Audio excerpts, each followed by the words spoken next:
All right, we are back in action to an extent anyway. It's been pretty busy around here lately, but we're going to be getting into some of the Clan War Cup versus RTK and Hello.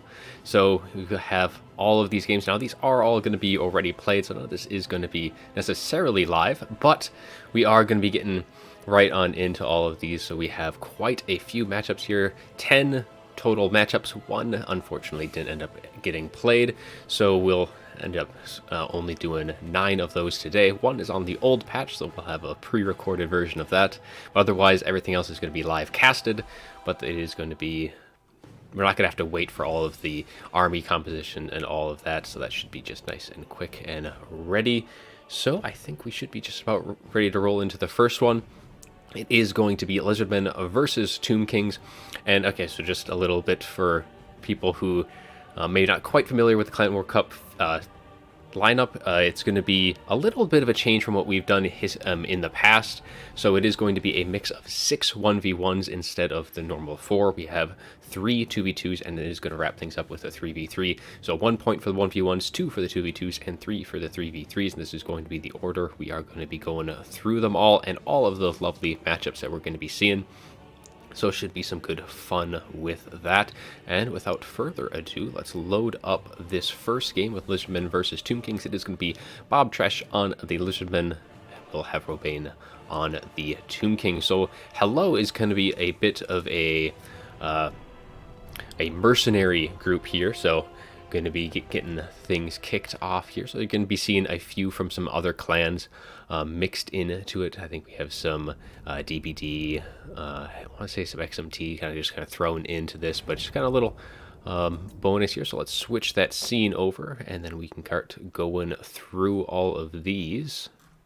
So all should be up on the screen. And just kind of get a few of these icons off, so don't have that much on it. A little slow on the uptake, but it's been a while since I last streamed. So we are, what match wasn't played? We'll get into that with the next one.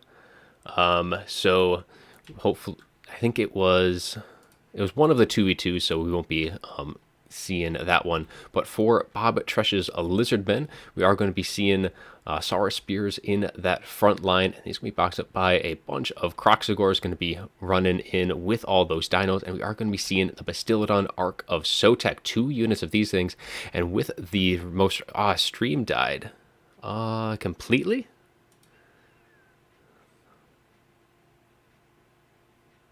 Oh no.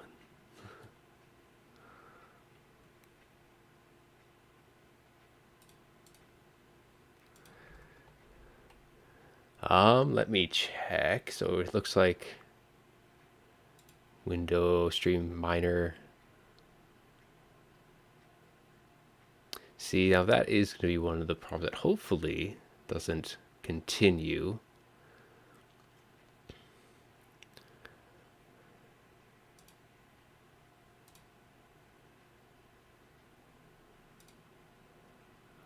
Let's see. Is it going to be kicking off or... Looks fine. Okay, so in that case, I think we're good. It looks like all of these performance might be going in and out just a little bit, so hopefully you just kind of have to bear with me on that. This is a new location as well, so Wi-Fi isn't quite as good as the last one, and hopefully that'll change again, hopefully the next month when I make another move. But yeah, I'm seeing drop, but hopefully this will kind of be able to kick off. Otherwise, we might have to try something different. But otherwise, let's kind of just keep going through it. And if you do see anything, just make sure, just kind of let me know, and I'll try maybe look into it between games. But otherwise, back to the army for a Bob here. So we have Saurus Spears in that front line. Of course, we have the Skink Chief. We have a Kroxigor Ancient going to be rolling in as well. There we go. And the Kroxor Ancient is going to be having the Horn of Kygor, so given that leadership, melee attack, and charge bonus. We have the Amulet of Itzel, getting 60% damage resistance. Nothing to slouch at with that. And yeah, Skink Chief. And then for the spell casting, it is going to be a Skink Priest of Beast, coming in with the Transformation of Kadan. Oh, you just get to watch the first 26?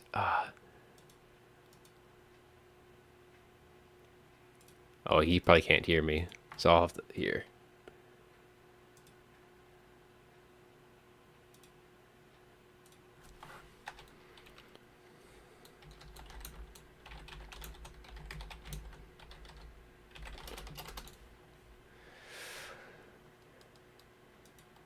Well, we might have to redo this one if it's not working out. Yeah, I keep saying on the performance meter that things not looking so great. Well, that's unfortunate.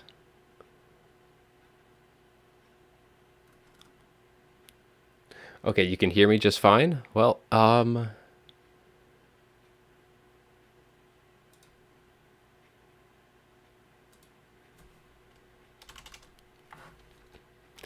I'm gonna try opening it up on my end real quick, see if I can see anything.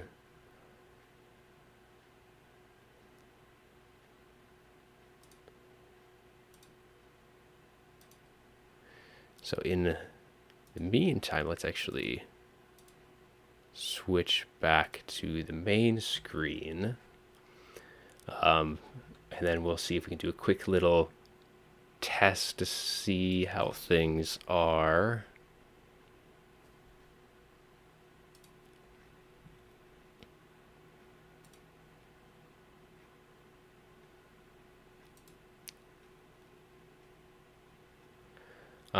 Yeah, it looks to be going all right on mine when I pull it up real quick.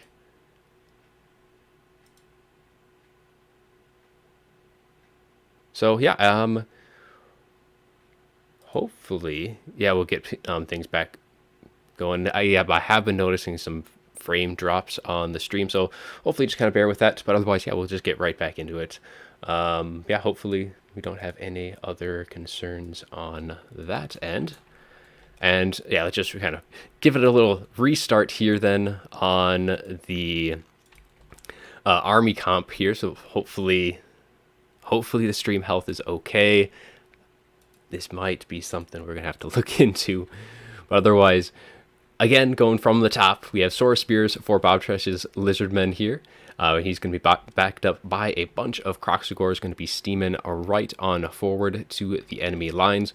And the Kroxigor Ancient, as I was mentioning before, has the Horn of Kygor, the Amulet of Itzel, some nice bit of damage resist, and some nice extra melee attack and charge bonus. And that is in a nice little AoE. We have a Skink Chief and a Skink Priest of Beast coming in with the Transformation of Kadan, as well as the Wysan's Wild Form, giving armor-piercing armor and base weapon damage increase, and then for range, a couple of Skink cohorts with javelins, and then the Bastildon Archosotex, who have gotten a very considerable buff to their ability, so they do a fantastic job of dealing with infantry now with this Arc of Sotek Vortex ability. It is quite nice from the most recent update. As for the Tomb Kings, they're going to be rolling in with some skeleton horse archers in the front for some nice bit of kind of skirmish. And these guys used to be very nice, and they still are, at keeping those kind of pterodons at bay. Frontline going to be skeleton spearmen for the most part. We're going to be having some Nehekran warriors kind of backed up, and they will punch through fairly well, but they are very low armored, only 45 armor, so they will do good against like skinks, but the Saurus are going to be a little bit harder for them to really get through. But 4 of those in total, some more Nehekran horsemen, some very nice cavalry there, and some skeleton chariots who will do very well even against all of the infantry. For the Lord, it is going to be just a regular run-of-the-mill Tomb King. Cetra is going to be having his day off, and so for the abilities on him, we have the Amulet of Pasta. These items, you don't usually see the Tomb King, so they're going to be a little new on that front. So missile parry, a little bit of extra armor, but he doesn't have that shield, so he doesn't get that extra missile parry just or actually to opponents. So yeah, if anything does have that shield. So like any Saurus warriors that would have had their shields, that would have been a nice little bit, but there isn't really any ranged, well, there's no range for the Tomb King, so that a little bit, maybe a little bit wasted. Tomb Strike, and then the Curse as well. For the spellcasting, it is going to be a Lich Priest of Death, which has Soul Blight, and it's been a while, Spirit Leech as well. So Soul Blight will increase and continue to reduce that armor, so a lot of armor reduction, so that will actually allow these Nacron horsemen to do some rather nice stuff. But that is pretty much going to be it. So now let's get things rolling for the battle here. And they will be moving right on forward. All these skeleton horse archers should have some pretty good rain on the battlefield. The only range is going to be the skink cohort with javelins, and they do not have a whole lot of range. I mean, even all 4 of these skeleton horse archers should be able to do rather nicely in kind of keeping even the skink cohort at bay. So they'll have some nice rain, be able to get as many shots in and try and get around the back of these Saurus spears, so they can get some shots in not facing those shields. But the skink cohort javelin is going to be kind of charging forward, taking a few volleys. So some volleys going towards that skink chief. Definitely needs to be going towards some other targets. That skink chief is very small, kind of very hard to hit, but it looks like some of the shots going to be going towards the Kroxigor Ancient instead, and the Lizardmen continuing just to charge right on forward. And honestly, the Tomb Kings here, they probably didn't need to be kind of so proactive here, kind of allow all of their skeleton chariots and their skeleton horse archers to do a little bit more work before the infantry collides, because these spears are going to be able to win handily against these skeleton spearmen, especially with these Kroxigors coming on in. Hey Ludwig, welcome to the stream. It's been a while. Kroxigor's getting a nice catch here onto these chariots, and they will make very quick work of them. And we have one of those feral manticores coming down, doing quick work to this Lich Priest, already down to half health. And that front line for the Tomb Kings is wavering, while the Saurus spears are doing very well indeed. Bastilla and Archosotex getting their vortexes in and just continuing to just batter the front line for the Tomb Kings. Nacron horsemen trying to kind of come into support, but they just do not have the armor piercing here to deal with all of these Kroxigors, and they are just going to have some nice free range. Some are taking a bit of damage, especially with that Tomb King here, to kind of help in that regard, but they were able to get some nice hits off onto those chariots. You can just see how low those guys had gotten. And we do have a Soul Blight going down, reducing the armor as well as armor piercing and base weapon damage. So a nice AoE, especially when you're going to be looking towards that infantry grind. And those Kroxigors are doing rather nice, as things just continuing to just not really go all too well here for the Tomb Kings. Their front line is wavering, and they have been able to break off some of those Kroxigors, but some of them are just so very, very healthy. And with these Bastillodons, there's just nothing that the Tomb Kings have that can really deal with these big dinos, and that's something you really have to bring to the table when going up against the Lizardmen. Like the Ushapti Great Bows would have been some very nice tools to deal with them. They have some nice armor piercing, and because the Tomb King alone is not going to be enough to really deal. There's just way too much armor here to deal with things.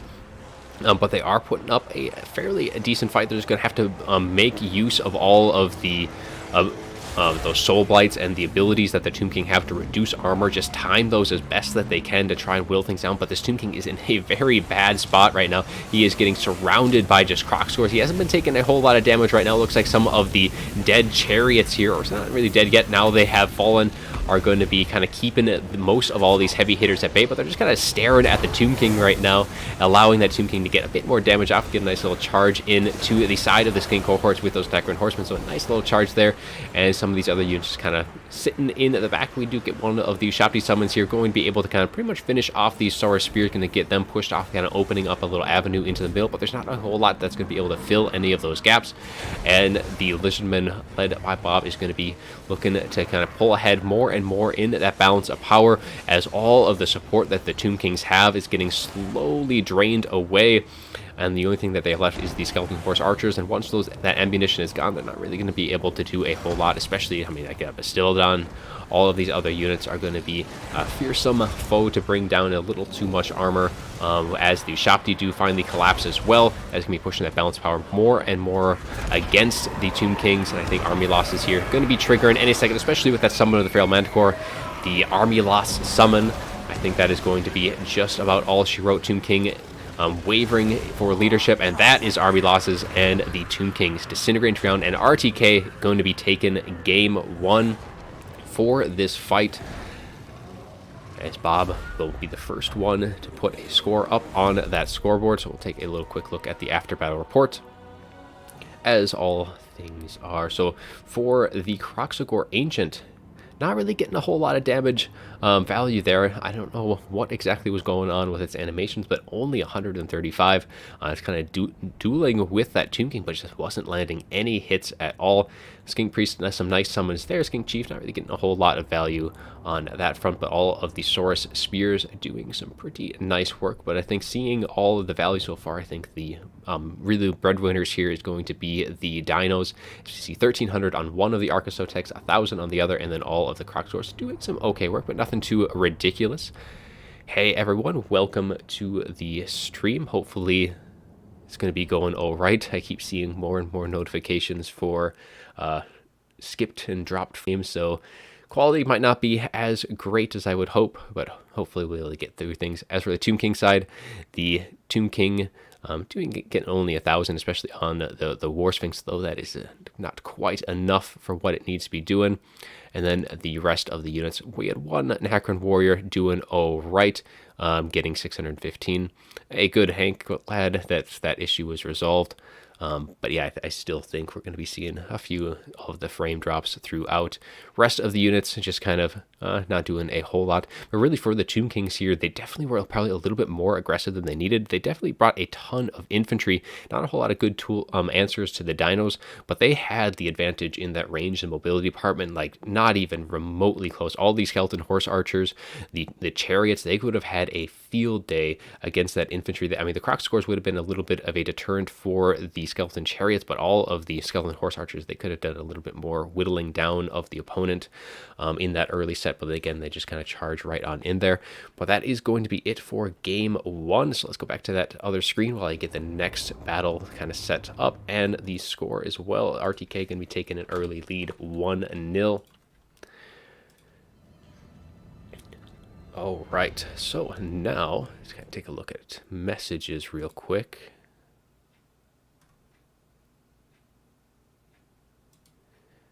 So yeah, just kind of some more stuff from that stream, from some issues on that. So, but yeah, looks like things are at least relatively okay in comparison. So the next one is going to be Greenskins versus Virtonia.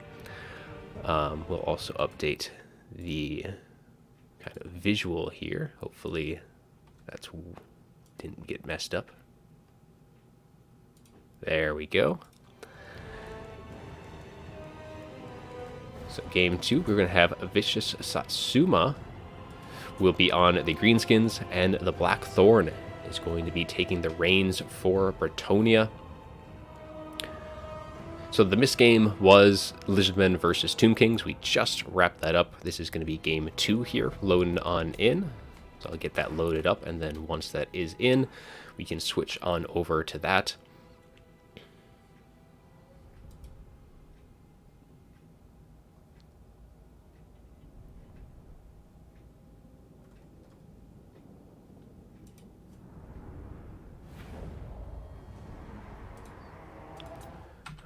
Right, loaded on in on that front.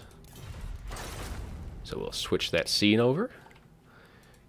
So for the Greenskins by Vicious Satsuma, going to be going quite wide, as is pretty much the meta here. So we're going to be seeing the Orc Boys with some Goblins in that front line, but we're going to be seeing all of that Skirmish Cav, Goblin Wolf Rider Archers, Force Goblin Spider Riders, going to be taking that front, and they're going to be able to kind of whittle things down. Some nice poison coming in from those Force Goblin Spider Riders, of course, and some more quick mobility with those Force Goblin Spider Riders in the back. The Morgrub's Mangy Marauders, the Goblin Wolf Archers, these guys do have some nice bit of armor piercing. Going to be doing some well against even the cavalry of the Virtonians. Some Dorket Squigs, again, some more armor piercing. They have some bonus for infantry and poison, which will help those engagements all the more. And then some Orc Biggins going to be sitting in that secondary line. 4 units of those in total.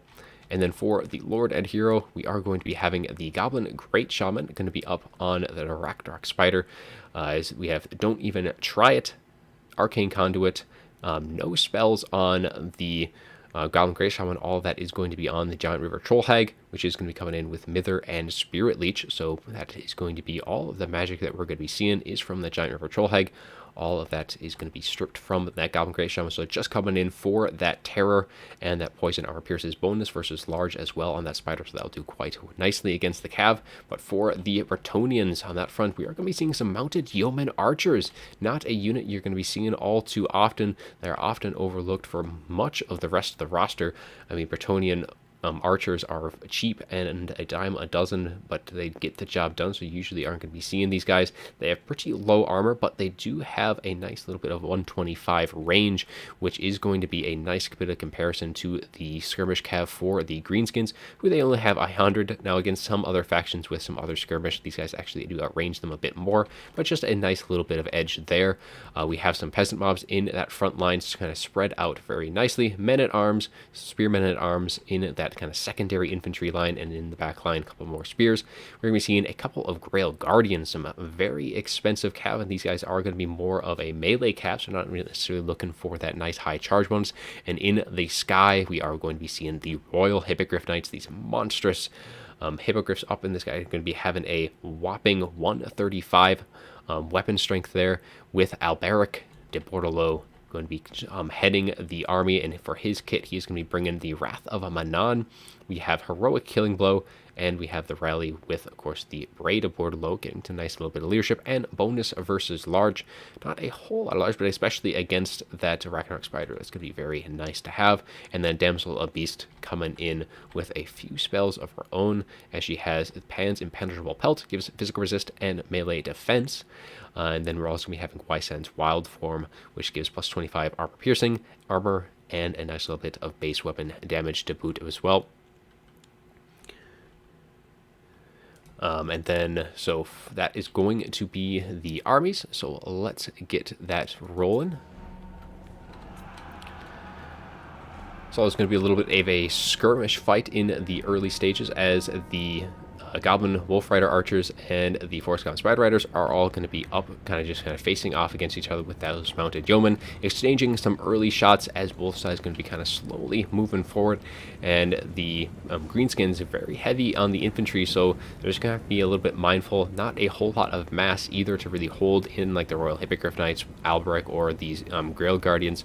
So there's going to have to really kind of pick the engagements that they need and just kind of weather the storm. And Satsuma doing a good job kind of making sure his units are all kind of on the move, trying to keep as many shots to fall just amongst the field here, trying to avoid as much damage as possible. I mean, the Goblin Wolf Rider Archers, if they're the ones that are taking the shots, probably not the worst thing in the world, but some nice focus fire coming in on this far unit, getting some nice Mounted Yeoman Archers, taking a bit of HP off of them. Virtonians going to be just kind of slowly shifting their position a little bit. Again, just kind of allowing their units to kind of take some nice shots in. They've been doing all right. I think they need to try to avoid shooting at the Giant River Troll. Just going to be able to regen through all of that. Kind of just try and whittling down the rest of them. I mean, the Orc Boys are going to be kind of blocking a bit of the shots with their shields, kind of going out to try and screen these guys, and they will be taking the engagements with these peasant mobs. And these peasant mobs, especially without any support, will not be taking a lot of, or not be dishing out a lot of damage. Grail Guardians get a nice charge into these goblins, who are going to be breaking rather quickly, but we have some nice support from Virtonia coming in. Royal Hippogriff Knights and Alberic just diving on in. Spirit Leech is going to be going down on the Royal Hippogriff Knights, trying to peel off as many models as possible as they do peel off. And there is no really healing for these guys either.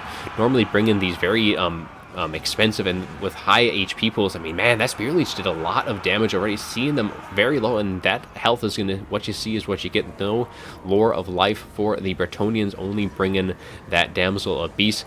While the kind of center ranks are kind of breaking on both sides. These Orc Boys took quite a bit of damage themselves, so they are going to be needing a bit of support, but there's plenty of infantry left to fill the gap for the greenskins, while the men-at-arms dishing out a little bit of damage there, but kind of a little opening in the holes. They don't want to be pulling too far forward here, but the Royal Hippogriff Knights and Alberic looking to try and deal with that Goblin Great Shaman as quickly as they can. But there is a bunch of units up here in support as that Goblin Grey Shaman is going to be pulling back. And I see a Wrath of Manon, but it looks like it was canceled just in the time as these goblins did start to get on the move, trying to come back to support. as the Grailguard trying to punch through, but now Alberic is very much overextended here, surrounded by infantry force goblin spider riders. He is not going to be getting out anytime soon. Even the giant rubber troll hag coming in to try and get a little bit of extra damage in, and a nice little hit from that Goblin Great Shaman. But Alberic Portolo, now all of its buffs are now going to be run out, so he is going to be needing that support as the Royal Hippogriff Knights do charge in. But man, they have taken a ton of damage so far. They may have all of their models left, but their HP has been taking a massive hit. And at this point, the Spirit Leeches are going to start peeling off models, and that is not going to be very good for that unit, as it's going to be losing a lot of its combat effectiveness once those models do end up dropping. Looks like Spirit Leech instead is going to be going down on these Grail Guardians again, just trying to peel off as many models as possible. And I mean, even these Royal Hippogriff Knights, they have lost one model now, but they are getting very low, wavering at this point.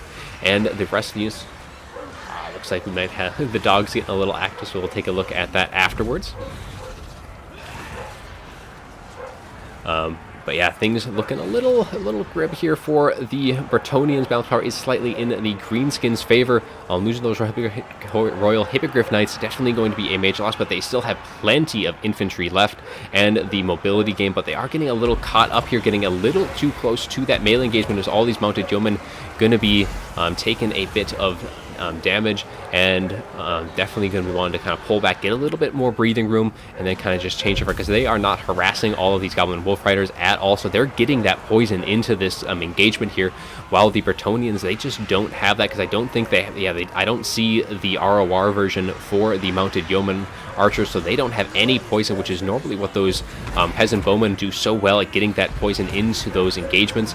So it is going to be a little one-sided in that, and with that you can just see the balance power just kind of edging more and more in the Greenskins' favor. Alberic is going to be routing off the field as he does kind of push through his own unit, so luckily he'll be hopefully coming on back, but he is so very low in terms of HP, and just kind of the rest of the infantry is kind of slowly grinding things down. But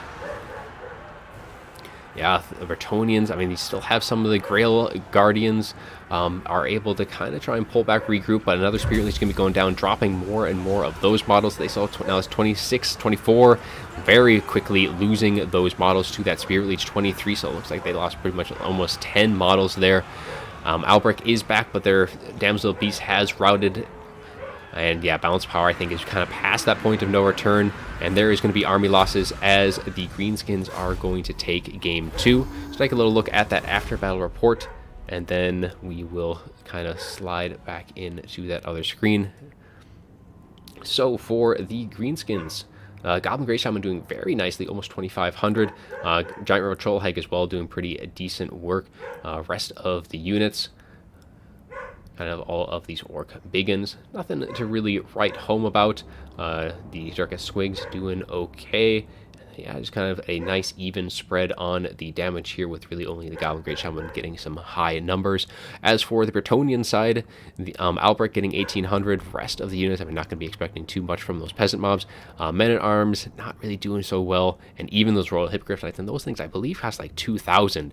Definitely not getting their value there. When you're bringing these units, you really would need healing. I mean, even just in general, Grail Guardians as well will benefit greatly from some heals. So I think getting that Lore of Life in for those guys would be very helpful for that fight. I mean, Virtonia just benefits so well from the Lore of Life in general, with all of their cav and units like that Royal Hippogriff Knights.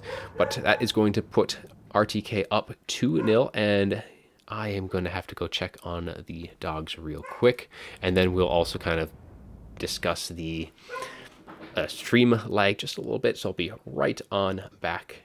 So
All right.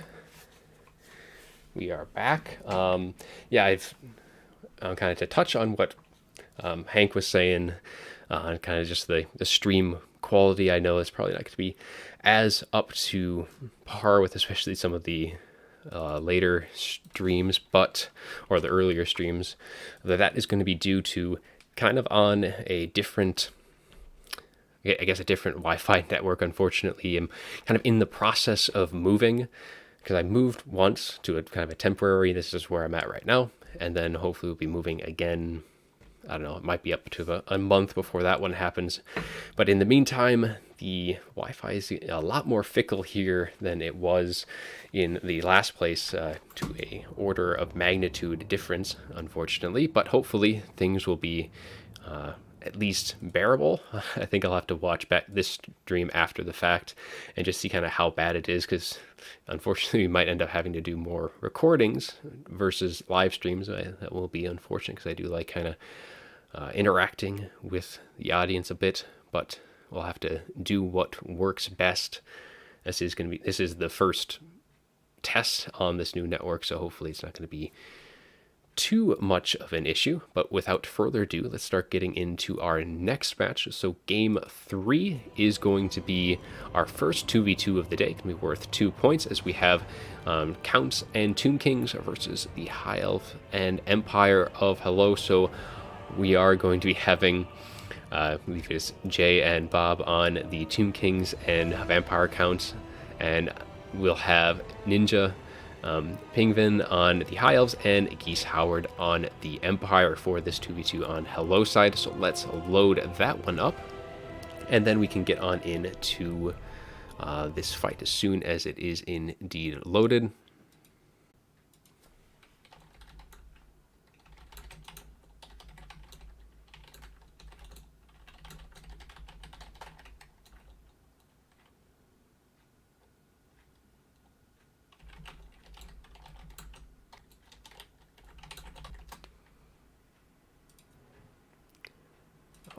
Right.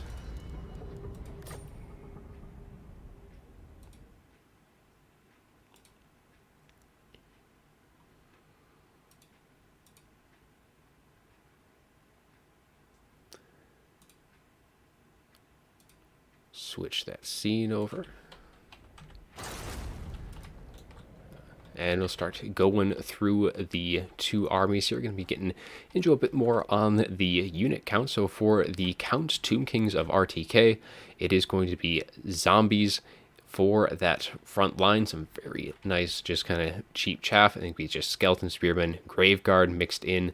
Just a bunch of infantry from the Counts, just looking to bog them down as best they can. We do have a few fast movers here. We have the Dire Pack, and we have some Blood Knights as well. Some very nice cav units with their bonus versus large. We also have Isabella Von Karstein, who is a very good lord for the 2v2 faction or any multi-team matchups, because of one particular item, the Blood Chalice of Bathory, which is a repeatable ability, has no limits to it, but it does have a 2-minute cooldown, but it does restore up to 2,500 hit points and 36% vigor. It is for lords and heroes, but when you do have a 2v2, there's going to be a lot of different targets for that. So like we're going to have the 2 White Kings, both of which do have scout ships, so they'll be good targets for that. And then we also have Cetra, the Imperishable, as well as the Tomb Prince. So all of these units will be able to benefit from that Blood Chalice, and that'll be able to give the Tomb King some healing, which normally they don't have. So that's going to be some very nice little buffs on that front. For the rest of the units, we do have a Corpse Cart with the Unholy Lodestone, which is going to be given a nice little bit of extra passive reach in with a little bit of extra buffs to their melee attack and melee defense. For the range, we have some Ushapti, the Chosen of the Gods, and as well as some Skeleton Archers to mix in with the Blessed Legion of Hakath, who do have Armor Sundering, and just some more Skeleton Archers, Necron Horsemen on the flanks, and just a couple of Spears just to kind of keep the back of these Archers and Ushapti nice and safe. As for Cetra, he is going to be, looks like he has, for his spells, he has Unyielding Will, I know, and then he has Nero's Incantation of Protection, Incantation of Cursed Blades, pretty standard for his kit, and the Tomb Prince is going to be rolling on. He does have Guardian, so he'll be allowing Cetra to just kind of roll in a little stronger, Curse of Jeff, as well as the Blade of Setup, giving minus 30 armor and minus 20 physical resist to any enemy, especially against like Lords of Heroes, most of which do have physical resist, so that'll be a little nice debuff to kind of give them a nice little bit more punching power. As for the Hello side, with the High Elves and Empire, we do have some Shadow Warriors Vanguard up front, as well as some Huntsmen. Definitely going to be having some good targets for those Huntsmen. They do have to stay nice and safe, though, because they do have that bonus versus large on their missile attack. For the rest of the units, we have some Spearmen, Swordsmen just in that front line, Sigmar Sons, who do have Unbreakable, just a bunch of infantry off into the Sunset, Knights of the Realm, some Halberdiers, and some Knights of the Blazing Sun for both of them, not Knights of the Realm, both of the Knights of the Blazing Sun, who do have fire damage, and against the undead, these guys do quite nice in that regard. We have a Bright Wizard as well, bringing in, we have Fireball, Burning Head, as well as the Flaming Sword of Ruin, which is going to be given, again, magic damage and fire damage, and against Tomb King's counts, very good spell to be bringing. We have another Mage of Fire as well with Fireball, and again, Burning Head and the Searing Doom as well. So Piercing Bolts of Burning, and we have an Archmage of High, which is going to be bringing Tempest, Apotheosis, as well as the Fiery Convocation and Arcane Conduit. So a bunch of different spells bringing from both sides on Hello, with a Star Dragon and the White Lions Spearmen, as well as a couple of Eagle Claw Bolt Throwers are going to be able to get some nice shots in with their range, and Volkmar the Grim is going to be the Lord for the Empire side. So quite a very kind of diverse lineup on the High Elves and Empire. I mean, they have a lot of infantry, but there's a variety of units they have in that little pocket back there. Going to be able to give them some nice versatility in there, but otherwise let's get things moving, as both sides going to be kind of pushing forward across the expanse of this map. The Ushapti Grapo and the Chosen of the Gods do have some nice 255 range. However, on the Eagle Claw Bolt Throwers, they do have 380, so that is going to be giving the, I guess, the initiative a bit to the High Elves and the Empire, as they are going to be kind of just forcing the undead to kind of just push forward just a little bit. Now, it isn't completely even terrain, but both sides are going to be having some decent enough arcs, so they shouldn't have any problems in getting over any of these hills. Shadow Warriors are going to be opening up just into some zombies, so really need to conserve that ammunition for some of the more valuable targets, like Graveguard, any of the like Cetra, the Blood Knights, for example. All those units will be doing quite nice. We do have a burning, or a fireball going to be launched right on off. Looks to be targeting, I believe it is going to be this Tomb Prince, who's going to be trying to get a dodge off, as he does take that shot right to the back of his horse, taking a nice little bit of damage there. But again, all of this damage is going to be pretty much mute, because we do have Isabella with, I mean, she also has Raised Dead and Invocation, but that Blood Chalice is going to be able to keep all of these Lords and Heroes nice and topped up, but no need to be using that just yet. Wait for that health to kind of take a little bit more of a dip, because it is going to be able to pretty much heal that Tomb Prince from 0 to full, with its current HP pool sitting at just around 3k. Now, the Ushapti Grapo is getting a little ahead, and they do take a little volley from the Shadow Warriors, and they will be pulling right on back. Don't want to be taking too much volley from there, especially with these two Huntsmen as well. They would make pretty quick work of those Ushapti, and they don't want to be taking that armor-piercing, or the bonus versus large. Is another fireball, this time going to be making its way once again, targeting this Tomb Prince, and that one is going to be doing a lot more damage there, taking off around about 900 HP from that volley, and another one coming on in, trying to do it for that one again, doing a little less damage there, but still whittling that Tomb Prince down bit by bit, getting about, I believe Isabella might be moving in to give that heal to that Tomb Prince, taking all of those shots so far. Another little fire spell coming in on the approaching undead, as the High Elves and Empire just kind of slowly working down the undead as they just kind of slowly kite away, and they do have that advantage of the range, so they'll be able to do that. And now with Volkmar the Grim as well coming in, popping that Grand Shield of Faith, I think a little early on that, not going to be able to get a whole lot of use. Kind of needed to dive on in to be using that, so a little wasted ability, so that might be a good little time for the undead to kind of capitalize on that front.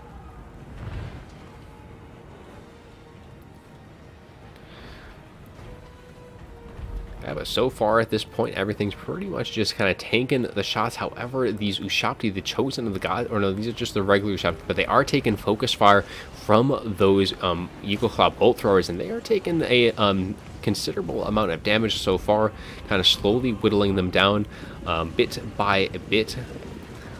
And those shots are connecting pretty much every single volley, and they are doing actually really nice work there. I don't think any of those shots have missed as of late.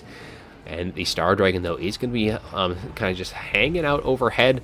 I think the Ushabti and the regular skeletons are going to be looking to try and take down Star, just getting a little bit of shots in. I know I don't believe we have Apotheosis on the Archmage of High, but otherwise no real good healing on that front. Another fireball just landing right amongst these Ushabti, going to be getting an invocation of a heck, trying to top these guys off, just keep them firing for as long as they can, because all the focus shots coming into these guys is really going to be putting a damper on, and I don't think they're going to be able to use up all of their ammunition, and they can't really get out of range of those Eagle Claw bolt throwers without kind of taking them out of the fight for the entire period. But one of them has lost all of its units. Actually, all of the units have been able to take. I mean, these guys still have 2 left, but those chosen the gods doing very good work, just kind of doing some counter artillery fire, which focused more on the Ushabti, not even realizing that the damage they've been doing to these Eagle Claw bolt throwers, that might allow these Ushabti Great Bow some very nice respite, being able to kind of change their shots, just kind of going after the targets that matter more.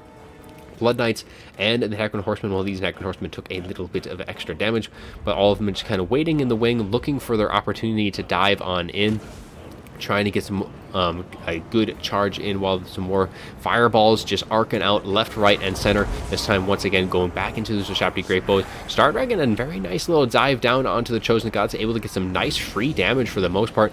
However, the Chosen Gods has pretty much used up all of their ammunition. Both the White Kings just a little too slow to try and dive in, try and get some damage off onto that Star Dragon, but both of those White Kings, they need to be a little cautious, because with a Volkmar on the table, they need to keep the units that can deal with him alive, and both of these White Kings are some of the units that can do it. I mean, you have Cetra and the Tomb Prince are other units that are able to really trade very well into Volkmar. Any of those single entities, any of the infantry just really are going to get pummeled very effectively. A nice Scab Scratch just wrecking right through those spearmen, taking those guys down very, very low. Should pretty much be on the verge of routing, as the Star Dragon diving in against Cetra the Impentral. He does have Neru's Incantation of Protection, so he does have that physical resist. And the Blood Knights, a nice rear charge right into the Star Dragon. So just pinning that Star Dragon in place between the Blood Knights and the Cetra the Imperishable. That animation from Cetra kind of pushing forward a little bit, kind of giving that Star Dragon maybe a little bit of an opening, but still that thing is getting very, very low, especially with Blade of Setup as well. Minus 30 armor, 20% physical resist. So that thing is just taking so much damage, and there's nothing that can really heal that thing up very quickly. Apotheosis needs to be kind of over time. Unfortunately, Volkmar coming in with its buffs a little too late to save that Star Dragon. I don't even know if that thing's going to take off. It does shatter and is likely to fall, and down it does go, and that is a very big tool for the High Elves and Empire off the field. Volkmar is able to escape, but that pocket is pretty much lost for the High Elves and Empire. Losing that Star Dragon is just such a major blow, and we're getting the Dire Pack in, just trying to get into some of the backs. We do have a Burning Head as well, just going to be roasting right down the line, though, for these Skeletons, doing a ton of damage to all of those guys. So very nice cast there. It will clip some of the Blood Knights as well, but clearing out a nice swath of the infantry, as the rest of the units just kind of just trying to get in. Knights of Blazing Sun trying to clean up on their flank away from those Blood Knights. Now both of these White Kings, I think, are on top of one of the mages, I believe, for the High Elves or Empire. So yeah, the Archmage of High is actually taken quite a bit of a beating, but Cetra does kick that mage off a little bit, kind of actually sparing her life there. Both those White Kings were probably going to be doing quite a bit of damage. They do have bonus for the infantry as well, so that Archmage of High on foot going to be doing a lot of damage against her.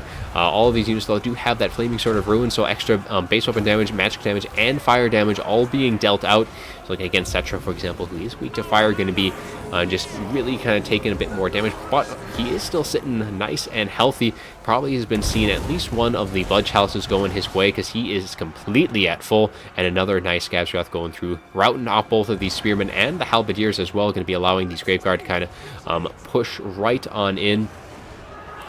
and the balance power definitely showing that advantage to RTK here. I mean, just losing all of the Star Dragon was just the major loss at this point so far, and the infantry has gone the way for the undead. Really, most of the state troops are pretty much all lost. The Mage of Fire is getting pushed off the field by these Techron Horsemen, and the Archmage as well as the Bright Wizard are going to have to be very, very careful because they're losing things to screen out for them. And both of those White Kings are going to be very hungry, and they have more than enough speed to catch these guys and kind of make sure all of the spell casting is getting kind of pushed off. But right now, the Tomb Prince actually dealing with this Archmage of High, who again does not want to be over here, as all of the single entities for the undead are kind of zooming in and trying to deal with that Archmage. But we do have a Burning Head as well as a Banishment going right into the mix. Actually, no, not a Burning Head. We have a Fiery Convocation. Does a lot of damage, has a long range, a little long tune-up, but is able to get some decent damage in, able to kind of cut pretty much just zombies and skeleton spearmen. And that Banishment went right through all of these infantry, doing a lot of damage, but down falls the Archmage, and it is now down to just one other spellcaster, this Bright Wizard here, and all of these units for the undead are just going to be going right for that Bright Wizard. Nothing left to really keep things away. These Knights of Blazing Sun are getting shattered off the field, and then it is pretty much going to be Volkmar versus everyone. I mean, Volkmar is at full health, but there's just too many answers to him left on the field. We have the Blood Knights, we have the two White Kings, we have Cetra. All of these units are going to be more than enough to deal with Volkmar. And I mean, at this point, they pretty much just ignored that Bright Wizard. Pretty much like, you're not worth it. We're going to be going after the bigger fish to fry, as Volkmar getting a nice little bit of soul fire as he getting able to kind of whittle down these Blood Knights. But against a single entity, he's not going to be doing a whole lot, and you just see his health just dropping so very, very quickly. Cetra trying to get around to the backside, getting a full surround off onto Volkmar, and Volkmar just going to be dropping very, very quickly, and that is pretty much going to be it. Army losses are going to be triggering, so that Bright Wizard is now going to be off the field, and Volkmar will fight to the bitter end, but that end is not going to be lasting all too long, as he quickly is brought down by the goon squad of the Counts and the Tomb Kings, and that is going to be all she wrote. And the RTK forces will take another couple points off of Hello, so they'll be up 4-0 after this. And so let's take a look, though, at all of these units. So yeah, we have a Sussy Baka on the RTK side. Always the good puns. They got it a little wrong, though. You gotta switch the loadout, but all fun. So Cetra getting almost 1,400. The Tomb Prince actually doing better than Cetra here, getting 1,600. Definitely benefiting from those blood chalices on the vampire counts, because without those, I mean, that Tomb Prince was pretty much on the way out before the infantry even clashed, with all of these spells being slung their way. Rest of the units, actually, the skeleton archers doing some pretty decent damage, able to pretty much use up all their ammunition. The Shopty Greatbow got taken out, but the Chosen of the Gods getting 2,300 were able to use up their ammunition actually fairly quickly on their front. As for the undead on the Counts side of things, we have both of the White Kings doing very well, able to pay for themselves pretty easily. Rest of the units pretty much just a long slog, just kind of dragging down the other units. Graveguard doing rather well, 950, 1,500. Blood Knights, 2,600 on these guys. Definitely doing very well on that front. As for the High Elves, Archmage unfortunately didn't do all too well. Both of the Bolt Throwers did get taken out. I'm a little bit surprised that both of the Shopti actually were able to kind of take them down a peg very quickly and early on. Mage of Fire able to get almost 1,000. Otherwise, nothing too great. I mean, yeah, the Star Dragon, very, very expensive monster, only getting 784. Definitely not very good on that front. As for the Empire side, Volk Brother Grimm getting 1,600. The Bright Wizard did rather well, getting 1,400 from that, so lots of good spells on his front. Otherwise, the two Huntsmen did some decent work. Knights of the Blazing Sun, unfortunately, not as well. Against Blood Knights, they just don't benefit too much from that fire damage, more so against some of the other regenerating units, and there wasn't a whole lot of those on the field. But that is going to be it for Game 3, so we'll swing on back. And then we'll get into the next game here in just a sec. So it's now going to be 4-0 after that 2v2. And we'll be getting back into the 1v1s at this point.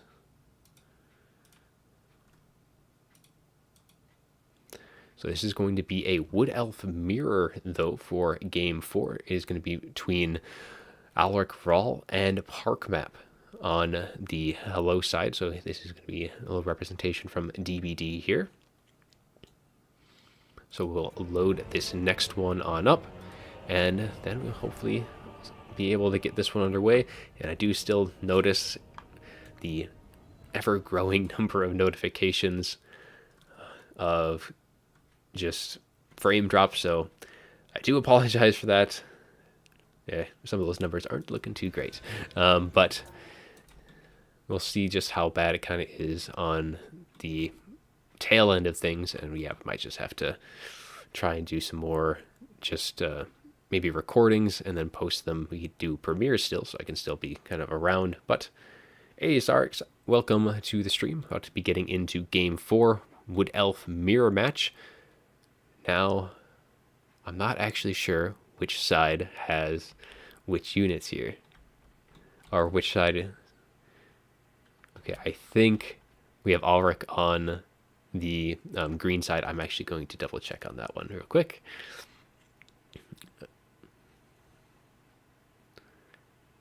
Because mirrors are always a funny thing. So, and I'll also switch over the screen in just a second. I did notice that was still up. Let's see, where are we?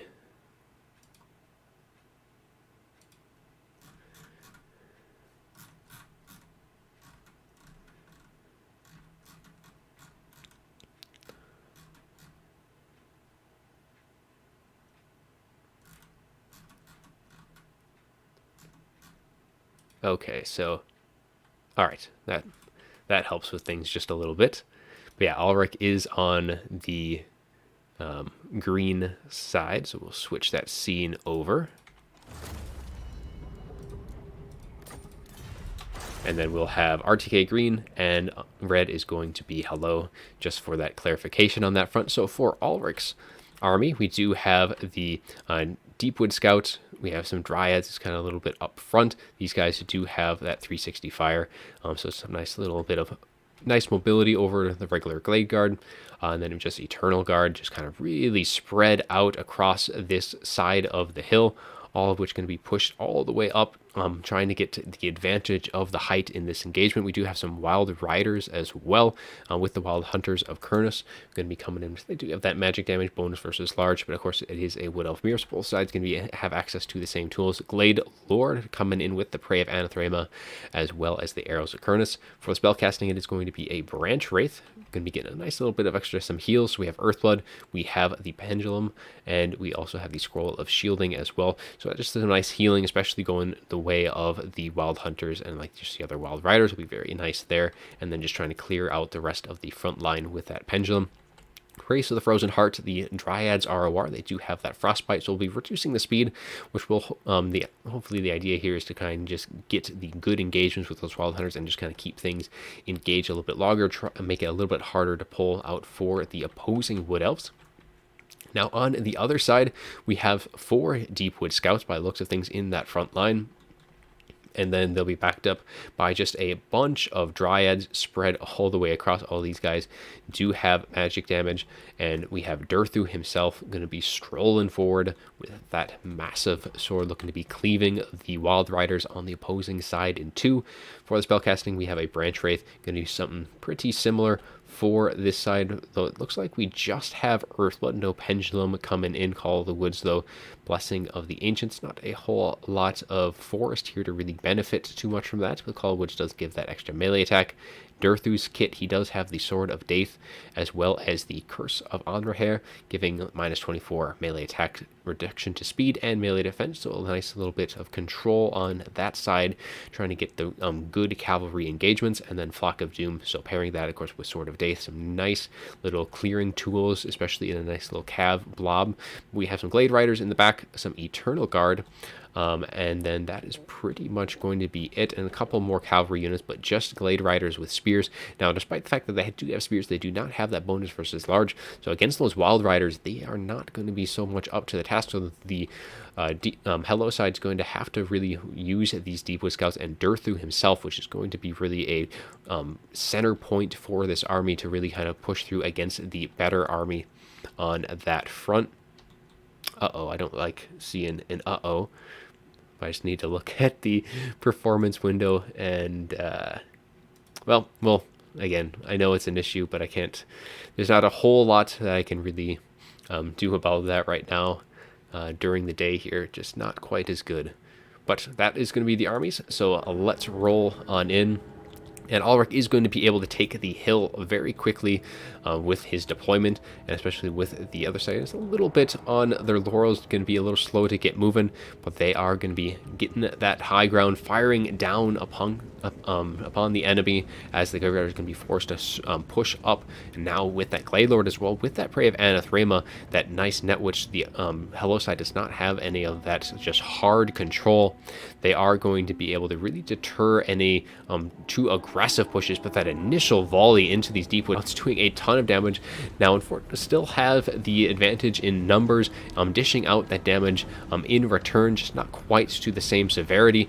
We're getting more and more volleys just kind of peppering away at their health, but now their shot's going to be turning to these Glade Riders, and they are going to be facing the brunt of that charge from the Wild Riders, downhill charge into those Glade Riders, and away they will go very quickly on, and more charges. But we do have some Eternal Guard now, trying to just put a little bit of a gap between the two with these Dryads, just trying to give some space for the cavalry to pull out. With some very quick early engagements for Alric here, doing some nice damage onto the mobility of the Hello side, and all of these engagements are going to be getting downhill charges, so that is again going to be an advantage to Ulrich. Very good deployment here, and this little hill is in the middle of the map, so both sides, you really need to kind of play it. You either need to be quick enough to take it, or you need to have tools to pull your enemy off of it. And at this point, yeah, DBD is taking some interesting, or some, I guess, pushing forward maybe a little too far with these Wraiths of the Frozen Heart, and that is going to just open up to a nice Wild Rider charge right into this side flanks of these Wraiths as they just tried to push forward, and a nice Pendulum as well going down on this side, just wrecking through these Eternal Guard. Those Glade Riders are gone, but Durthu is still going to be standing tall. It looks like we have the Sword of Daith going down, which is going to be doing a little bit to this little blob, but yeah, things looking pretty good. Even bounce power is even. The mobility is pretty much shot, I think, for the Hello side. I don't see any of their Glade Riders still in that fight from what I can tell. There might be something just behind here. Yeah, here are the two remaining units, so two of them have it, but they still have some, so they'll be able to put some nice pressure into these Deepwood Scouts, and they do have a nice little avenue right into these guys. Some Eternal Guard are trying to screen them out, and the Wild Hunters of Kurnos are responding as well, kind of pulling out of their engagement from earlier, but these Deepwood Scouts are kind of being pressured on both sides. We have Durthu as well now, can be getting some nice little hits into these Deepwood Scouts, that they are running out of room to maneuver.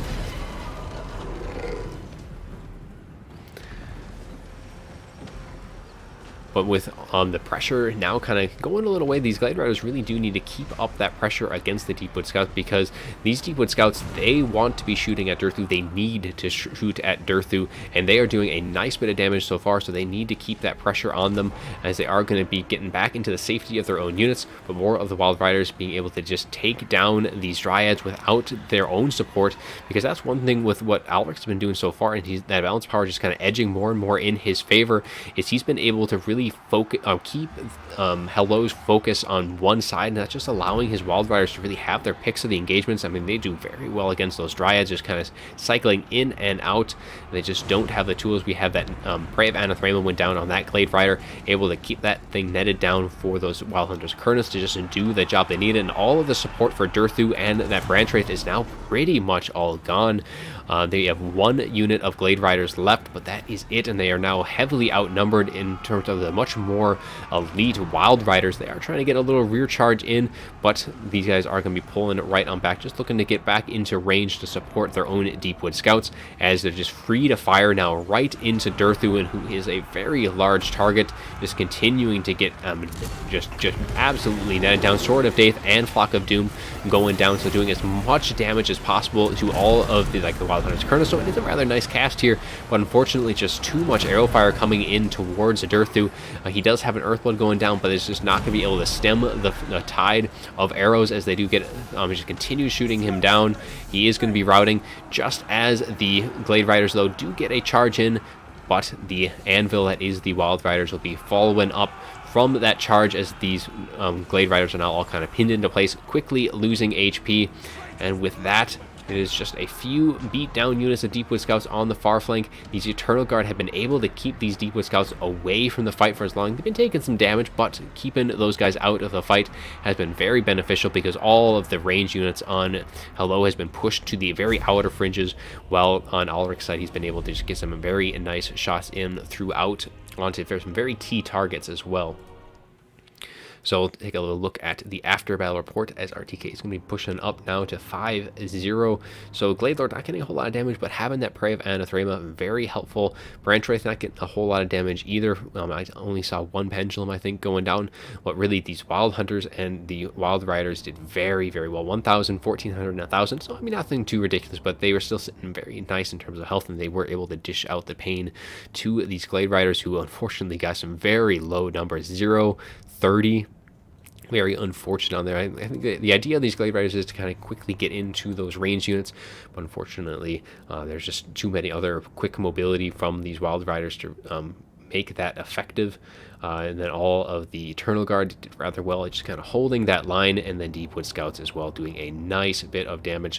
Pretty much most of that damage was done to Durthu and these Glade Riders.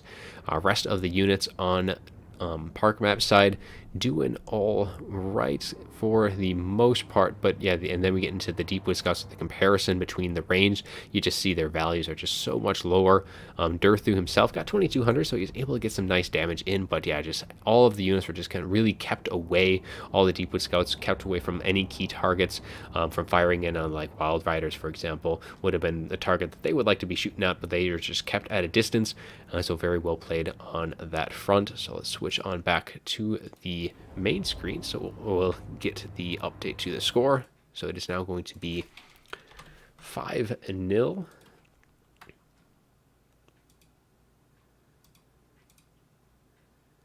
So if you are, I think we might have had a little issue with the stream, but looks like it's all right.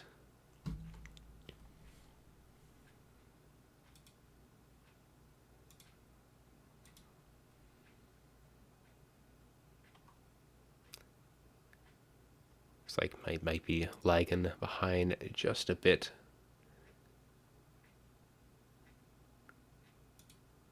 But nonetheless, we'll kind of get moving on for our next one, which is going to be Empire versus Lizardmen here. So for game 5, it is going to be a Rubber Duck of War on the Lizardmen, and we'll have Houseplant on the Empire side. Take a quick look at some messages before we get going. So we'll load up this one, and then we'll get right on in.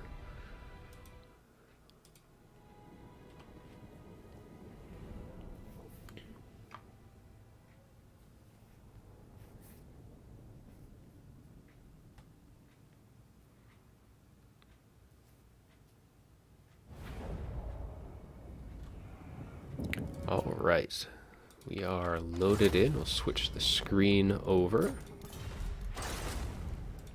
There we go.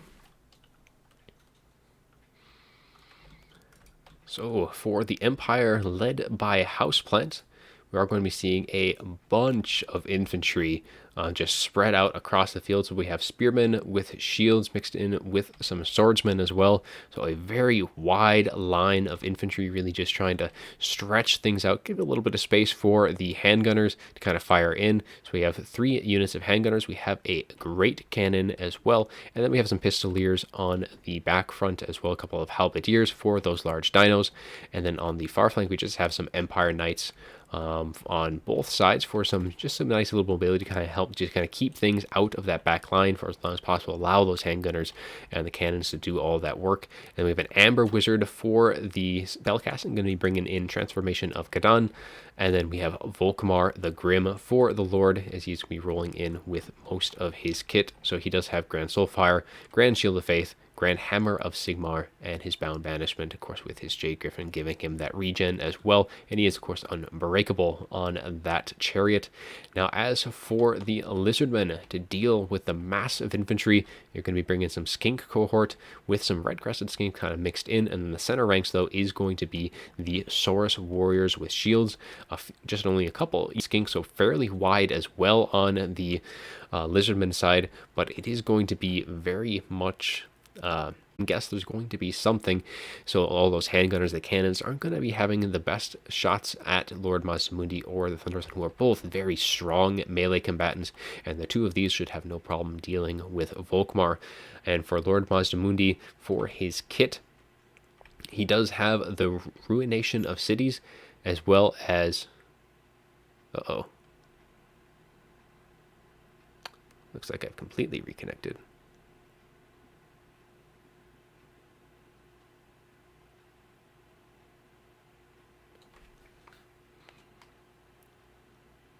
All right, well, it says 6. Okay, we're back. You got a little notification that stream did drop completely at one point. So we are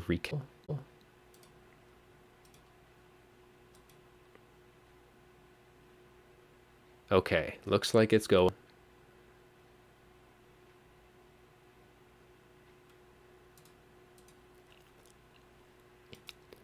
So I'm not sure how much we missed on that.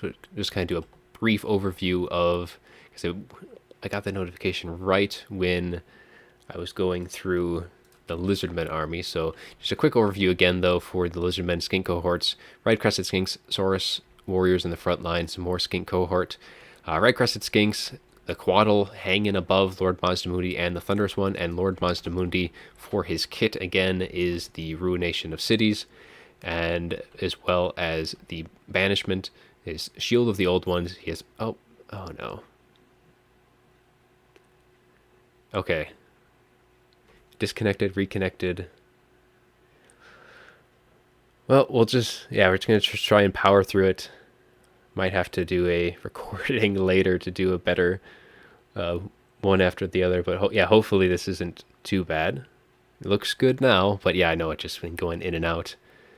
Apotheosis, Curse of the Midnight Wind, and Net of Amtok for the rest of Lord Mazdamundi's kit. Sunburst Standard of Hexawaddle for Arcane Conduit.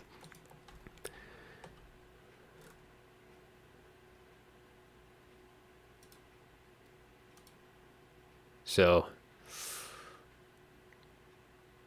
alright, so we had a couple, only 2 complete disconnects, but alright, well, hopefully it goes on. If it continues to do that through this match, we might have to continue this one offline and then post the recording, but hopefully it goes alright. Alright, so Lizardmen, pretty much straightforward approach here. They have no range, so they're just going to be charging straight forward into the Empire forces, and the Empire just going to be sitting back, letting their cannon and trying to get their handguns on some good targets. But with that Quaddle flying overhead, all of the really good targets, even the Saurus Warriors, are all going to be getting that stock, so they're going to be hiding nice and well until they get into close proximity of the Empire forces. And with the Quaddle, I think the Empire kind of needs to push forward just a little bit just to get that vision. Maybe just send one swordsman up there just so they can see and just try and get as early of a read as possible. But now these units are going to be targeted, and unfortunately with the Great Cannon, that does mean that that Great Cannon did get a little bit out, and then we do have a Thunderbolt coming right on down to those Great Cannons. Unfortunately, it just lands behind, so it isn't able to take out one of those cannons, though usually it will do that on a cast that lands right on its target. So the Quaddle looks to be just trying to dive right on down onto these Great Cannons, get rid of that as it just continues to push forward. None of those units are turning to fire, but all these handguns are turning to fire onto that Thunderstorm Shield. The old one is down, give that extra damage resist, but it has taken a nice bit of damage so far in the early stages. Pistoliers as well. But that, yeah, the Quaddle can be diving down, doing some nice little hits through this unit, getting that Great Cannon actually terror routed off the field, and one of the big threats to the big dinos is going to be off the field. On the Feral Manticore, so just trying to waste that summon for as long as it can, keeping it stuck in the sky so it can't be engaged, since eventually it is on this last stages of its summon, so it is going to be pretty much wasted here. So that is one way to use that net of Amnitoc. Rest of the fight, we have Volkmar just kind of cycling through, doing some nice work to the core to Sotek, able to kind of give some space. The Great Cannons are back, but they're not going to be able to get back onto their artillery pieces, who's right underneath that Quaddle, which is going to be able to just kind of keep them as a deterrent. And down goes the Feral Manticore, trying to get as much damage as possible. But yeah, just the rest of the Spearmen, just all the tools necessary to deal with Lord Bosmundi aren't necessarily completely shattered, but they are getting pressured away from the target that they need. Constantly running, the Red Crested Skinks are going to be running these guys down. So even though that the Lizardmen don't have necessarily any of the quick mobility, they aren't going to be able to really just allow for the Empire to do well. Looks like we have disconnected again. All right, so we're going to pause. Okay, so it looks like we are back in, but yeah, we had another quick little disconnect there, so we'll get it rolling again. Lord Mazdamundi charging in now against Volkmar. Both the Thunderous One and Lord Mazdamundi are going to be doing very well against Volkmar. They definitely have the size advantage, looking at the two dinos in comparison to Volkmar, who is pulling out wisely from that engagement, but he does need to put a little bit more distance, try and free up some of his infantry. I mean, those Red Crested Skinks being able to catch those handgunners are now going to be making sure that they stay off the field. Both of the Pistoliers going to be netted down, and with that banishment going to be dropping down right in the middle.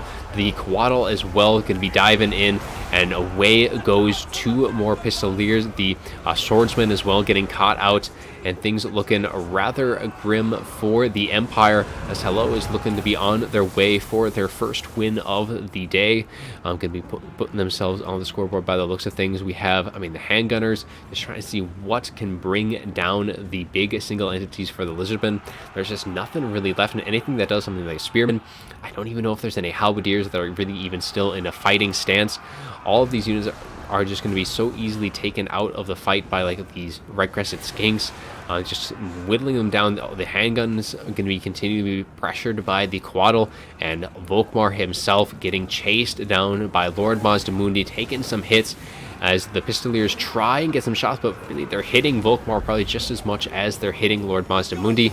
We get a net of Amtok dropping Volkmar down, and he is going to be stuck in place, and yeah, that is going to be all she wrote there for the Empire. Take a look at the after battle report, and Hello is going to be up on the scorecard for the first time today. So there's going to be now 5-1 going into the next fight. So we'll take a look at how things did on both sides. Volkmar, really unfortunate, only 760. For the rest of the units, just not a whole lot of good value. I mean, I think one of the Spearmen was kind of forgotten. Not as enough infantry on the Lizardmen to really hit every single unit for the Empire. But yeah, the Empire infantry just unfortunate on that front. And then handgunners, while some of them got some decent damage, 729 isn't too bad. But unfortunately, they just did not have the time to get their shots in. The pressure was just too much for them. All of these, like the Red Crested Skinks, for example, did very well at quickly breaking down the Swordsman, Spearmen, or whatever, and then just kind of continuing to just put pressure on all of those handgunners. And of course, the Great Cannon getting taken out of the fight pretty quickly by that Quaddle, who did some really good cleanup, just kind of making sure things stayed away from their big dinos, so like the Thunderous One. And Lord Mazdamundi got 3,000 in total value, just keeping all of the threats away from those guys. Those those gunpowder units and did very well in that regard. Saurus warriors as well, very good at breaking down the state troops of the Empire. So very nice build there by Rubber Duck. So that is going to be it for that game. So we'll swing on back to that main screen.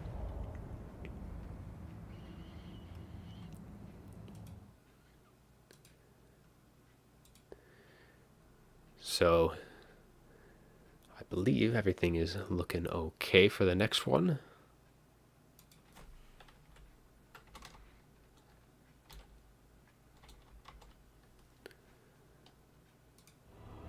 But this might be an indication that streams might be a little bit more limited when for at least the next few weeks. Hopefully it gets better afterwards, but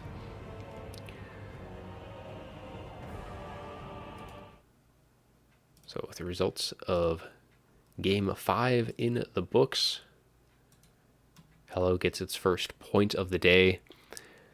And then Game 6 is the one that didn't getting played. The Virtonian Skaven versus Greenskins and the Dark Elves.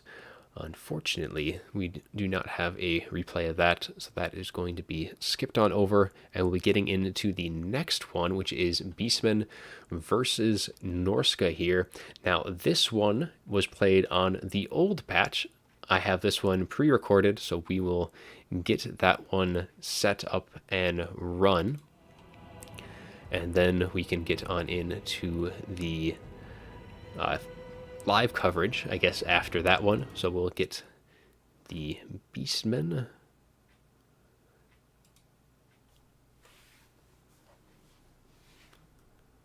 Oops. I gotta make sure that the volume's on that. All right, and I'll get back to you then as soon as this one's done. Our next matchup is going to be featuring Swarv on the Beastman as he faces off against DBD Sedane on the Norskins. These two ever so eager to get their match in. Played it before the patch was released, so this is going to be pre-recorded, but it'll still be all the fun nonetheless.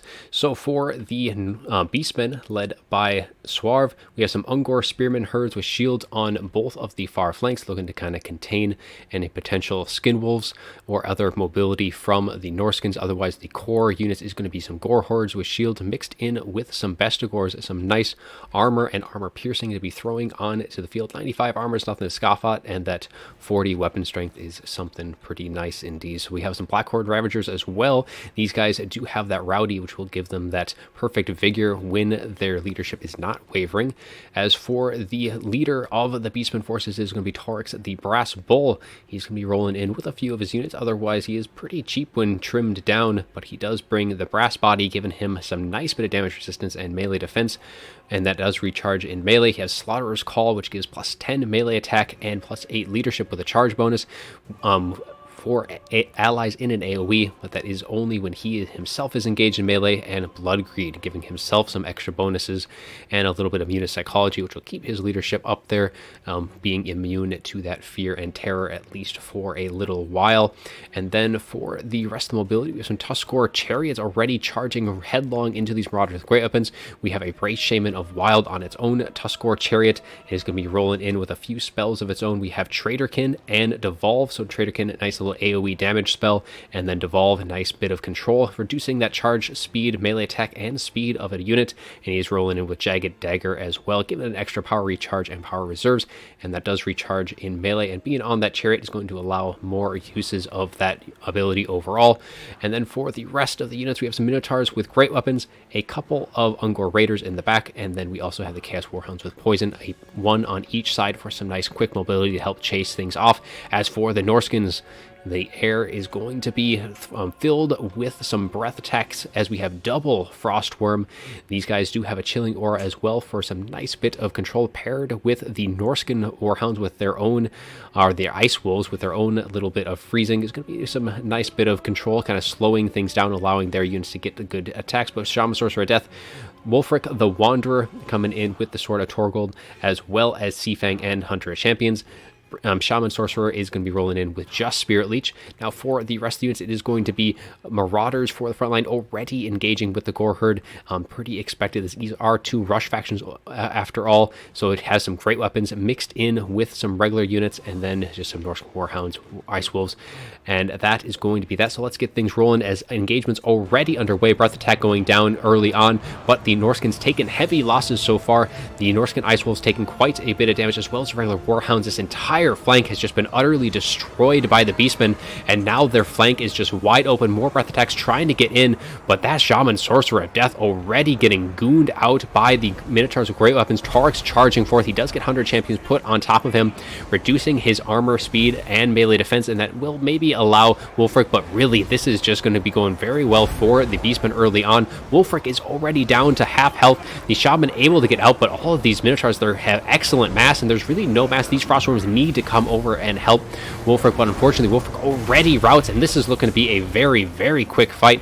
However, the Tuskors have been routed off, and the Norskins do have a little bit of breath in them, but the Beastmen have just hit the Norskins so very hard in this matchup so early on. The leadership for the Norskins just crippled, and the Beastmen are going to be now turning their attention to these Frostworms as well as that Feral Manticore, trying to keep them on the ground, because if they're able to do that, these Minotaurs as well as Taurex are just going to be able to do a number on them. One is able to escape, as is the Feral Manticore, and the other one is getting low in terms of its leadership. The Feral Manticore coming in trying to free it up, but unfortunately it does end up routing, though it has been able to pull through, so it should be able to return to the fight once more. But really the balance of power is just so disastrous for Norska here. Swarv doing very well, just beating the Norskins at their own game. The rush from the Beastmen is just so powerful. Now really it's pretty much just down to the single entities for the Norskins. That Frostworm just getting absolutely destroyed, and Feral Manticore will surely be next after that, with the Tuskors charging in all of these Minotaurs with Torix himself, and I think this is pretty much going to be curtains for the Norskins before this battle has really gotten underway. A very, very quick fight for this game, and that is going to be given RTK here, by the looks of things, another point, because I just don't see any way for the Norskins to really pull things back. Wulfric has returned, as has the Shaman Sorcerer, but they are both so very low themselves. All they can really do is kind of assist in just a supporting standpoint at this point. We do get a Seafang trying to catch some of the chasing units, as it is going to go right through all of these units, doing a nice bit of damage. However, all these units on the move going to be avoiding the majority of that damage, and it looks like Wulfric is once again just taking a massive hit from Torix, and with him routing, I think that's going to be army losses, and indeed it is. Swarv finishing things off in rather convincing fashion. So let's take a little look at that after battle report here real quick to see just how things did on both sides. But man, Swarv just blitzed through that so very, very quickly. So for Torix getting almost 1600, so rather nice. I think that's maybe just about paying for himself with the kit that he was running. The Bray Shaman doing all right on his chariot, but just so much damage done so quickly. You're not going to be seeing any particular units probably really excelling more than all the rest. Just everything just doing a very nice job doing damage across the board. But really, yeah, the Minotaurs with great weapons did a ton of damage themselves. Those Frostworms, Wulfric, the Shaman Sorcerer, all of it just was not able to stand up to that just tide of the Beastmen, and they just rolled right over the Norskan rush, showing them whose rush is strongest. Both of the, actually one of the Frostworms doing all right, 1300, not too bad all things considered. Rest of the units though just got absolutely wasted all across the board. Nothing really able to pay for itself, and the leadership, which is the most abysmal part of it. But unfortunately, yeah, the Beastmen just stomped on the Norskins there. They just couldn't put up a fight, even though they rushed them headlong. It just all of the support that the Frostworms would have liked to have had just evaporated in front of the Beastmen. His Beastmen just showing how strong they are with this latest DLC. But yeah, that is all we're going to have here as we get back to the live performances of the matches on the current patch. So be right back with those.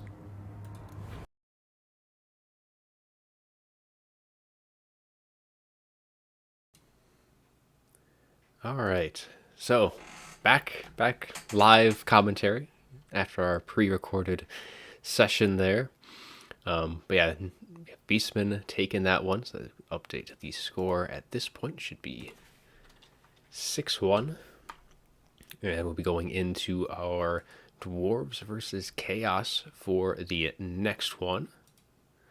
And of course, for the pre-recorded one, the stream quality has been great for the whole thing. Now I'm probably going to jinx myself for the next one.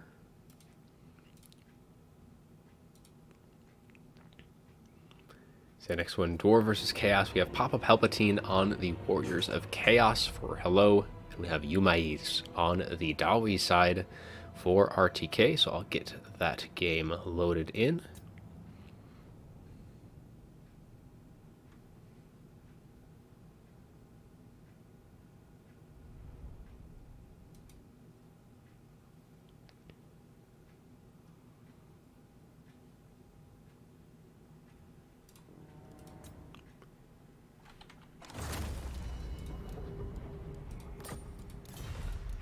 All right.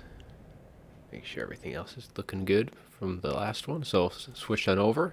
For our Yumais on the Dawi side, we do have some Slayers kind of mixed in here, but for that Lord and Hero, it is going to be Thoric Ironbrow. Going to be up on his anvil.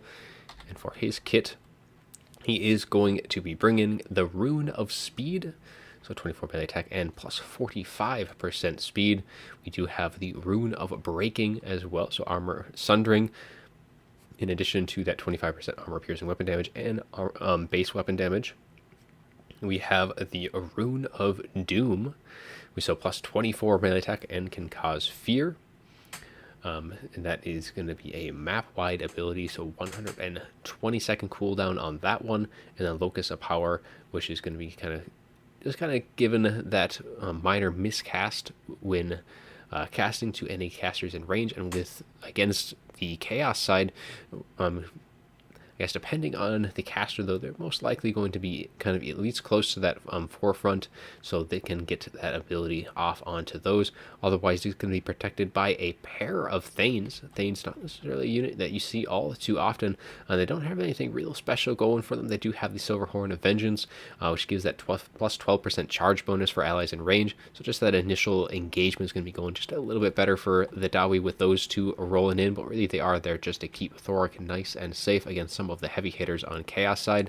We have the Warriors of Dragonfire Pass mixed in with some Longbeards with great weapons, and then some more just a bunch of great weapons and mixed in with some of the regular variant, but mostly going to be all Longbeards with the exception of those Warriors of Dragonfire Pass. For the range department, it is going to be some Quarrelers mixed in with one unit of the Ekron's Miners. The Miners with blasting charges ROR. Slayers, and that is pretty much going to be it for the Dawi. Not a whole lot in terms of direct armor-piercing gunfire. No gyros. We have no thunderers, whatever, so they're really going to be relying pretty heavily on the great weapon potential for these Longbeards. And then, of course, we're just going to be looking at the goon squad of the front ranks. Now, for the forces of Chaos, we have Forsaken mixed in with some Chaos Marauders with great weapons, some Chaos Warriors with great weapons. So again, it is going to be just armor piercing on both sides for the main focus, and both factions are pretty much known for their armor with like Chaos Warriors as well as all of the Dawi. Some Chosen, even some very elite units here. Now, these guys aren't going to be the great weapon variant, but they are going to be very elite. They have 120 armor, so if they can get engaged with the right units, like I mean, even like the Slayers or anything like that, but they might be a little bit of a misuse going against them. Some regular Chaos Marauders, and then we have some Marauder Horsemen on the two flanks, and that is going to be it for the ground forces. Now, in the sky, we are going to be having a Chaos Sorcerer Lord of Fire. So now with that miscast chance from Thoric, especially being on the dragon, probably going to be in a position for that ability to prop. We have Flame Storm. We have Cascading Fire Cloak, which gives armor piercing weapon damage and melee defense, so rather nice on that front, as well as Fireball against any of the artillery pieces. Not going to be having really a whole lot of use for those, but that Flame Storm, actually in a very tight-knit Dawi formation, this thing can do very, very well it just can do so much, and especially Overcast, and it just lasts forever and ever. We also have Arcane Conduit, and then we have the Blasted Standard, giving an extra missile parry for his units. Not a whole lot of units can be able to benefit from that, though. And then we just have some Chaos Feral Manticores up in the sky, looking for some more additional Goon Squad potential. And that is going to be the army, so let's get things moving as both sides going to be advancing. Chaos really going to be pretty straightforward here. They don't have a whole lot in terms of either quick mobility or some range. And Marauder Horsemen pretty much going to be just kind of get some shots in. They're not going to be able to do a whole lot of damage to like long beards. They might be able to do some okay damage to Quarrelers, but even Quarrelers have 80 armor, and Slayers themselves will be probably their best possible choice there, just trying to get some shots in onto them. But really just kind of chasing anything that routes is probably going to be more than enough for those guys, as the just Chaos Sorcerer just going to be trying to line up some good shots. This Breath Attack will do a ton of damage, especially to the tight-knit Dowie formation. And the Dowie are just going to be trying to sit back, just kind of pepper in with their Quarrelers, trying to get that damage in. We do a Fireball arc in its way out, looking to be going, it looks like, right into the middle of these Quarrelers, doing a nice, decent bit of damage, able to peel off a decent amount of units, actually. 13 units dropped from them, so pretty nice opening volley there. But I think saving those Winds of Magic is going to be a little better, just for all, again, like the additional armor piercing, and that Flamestorm, though, can actually do quite a bit of damage off the charge, as he's just going to be circling around trying to stay out of range of those Quarrelers. Quarrelers, though, are going to be kind of peppering away at these Chaos Warriors with great weapons. Without their shields, going to be actually doing some decent amount of damage. I hear another Fireball arcing its way right on through. See where this one's going to be targeting, going right into the Longbeards, who do move, trying to dodge the brunt of it, and they do a pretty good job at that, but they still are able to get their charge into these Chaos Warriors. Weapons did get a little bit, or the Chaos Warriors got a little bit better charge there, and definitely seeing in those Longbeards taking a ton of damage early on. But they do have the Thane and Thoric Ironbrow coming in to support, but those Chosen can be right there as well to really kind of do a bunch of damage. Ekron's Miners and some nice volleys right into those Chaos Warriors, looking to be breaking them.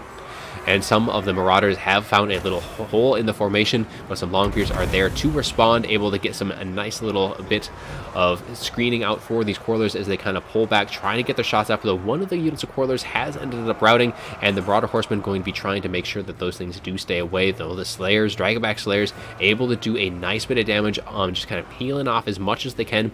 With a few returning volleys might be enough to send these Marauders routing as well, and allow those Dragonback Slayers to come back. We do have the Rune of Doom, as well as the Rune of Speed going down, so that next little extra speed melee attack, trying to get these Slayers to just do a little bit better. Again, like these Marauders just kind of screening them out, not necessarily the target they want to be going after. Warriors of Dragonfire Pass able to deal with the Marauders, no surprise there. It's really the Chaos Warriors, the Chosen, and of course the Chaos Sorcerer, Lord of Fire, and these two Feral Manticores.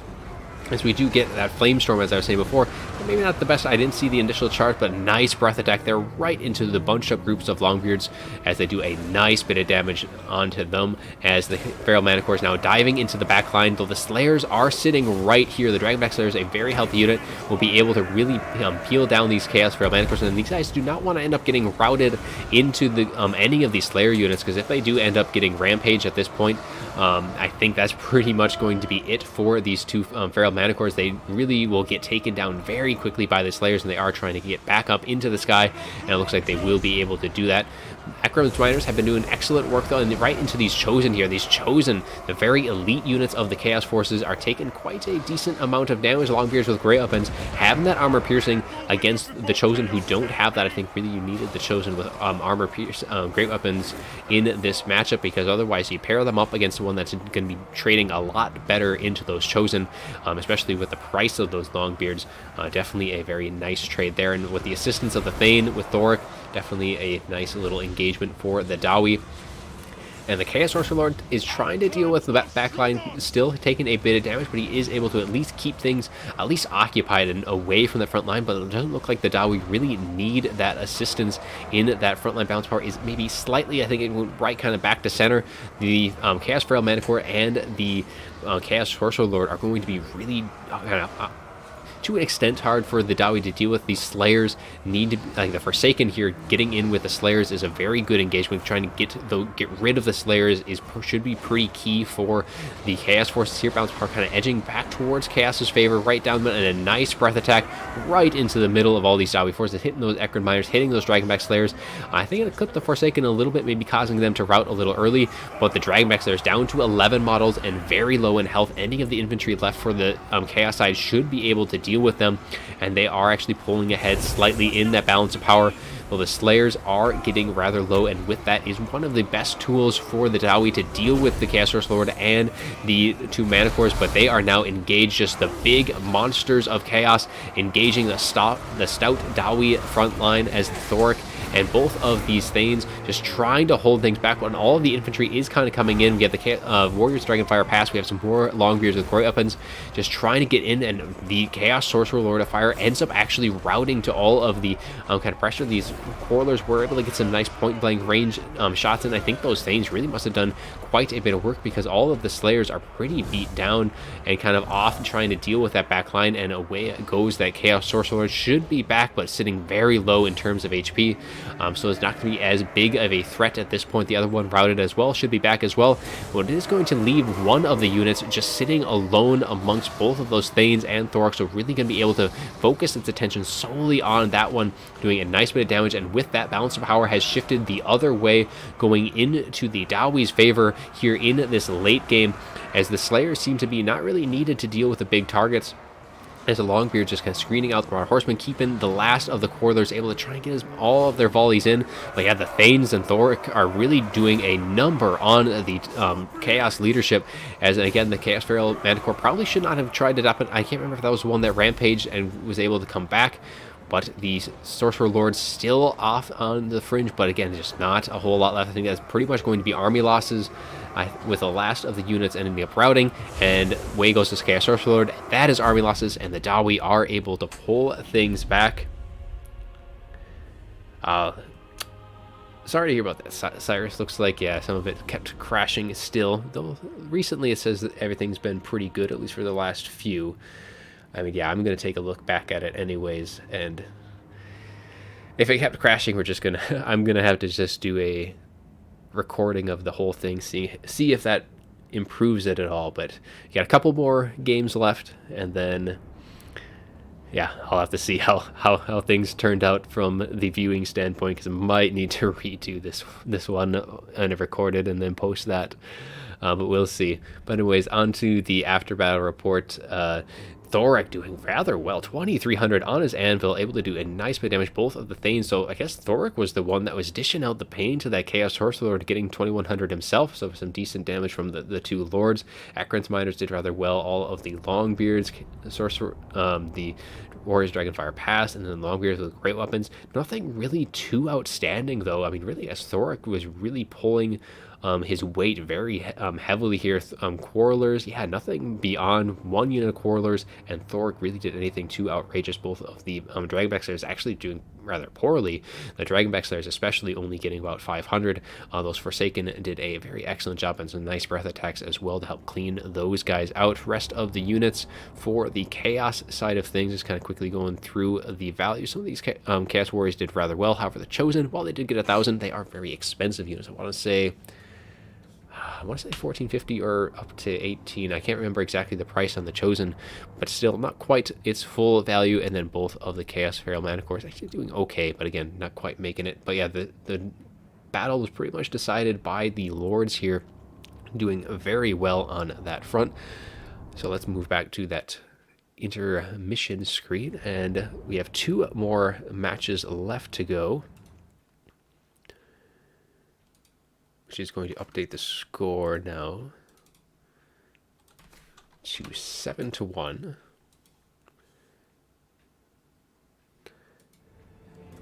And get to the next one. High Elves Chaos versus Dwarves and VP, so it's going to be very heavy on the range for Hello here. For those taking control, we have Swarv and Sarix on the High Elves and Chaos side, and we'll have Logic and Poison Ducky on the Dwarves and the Vampire Coast.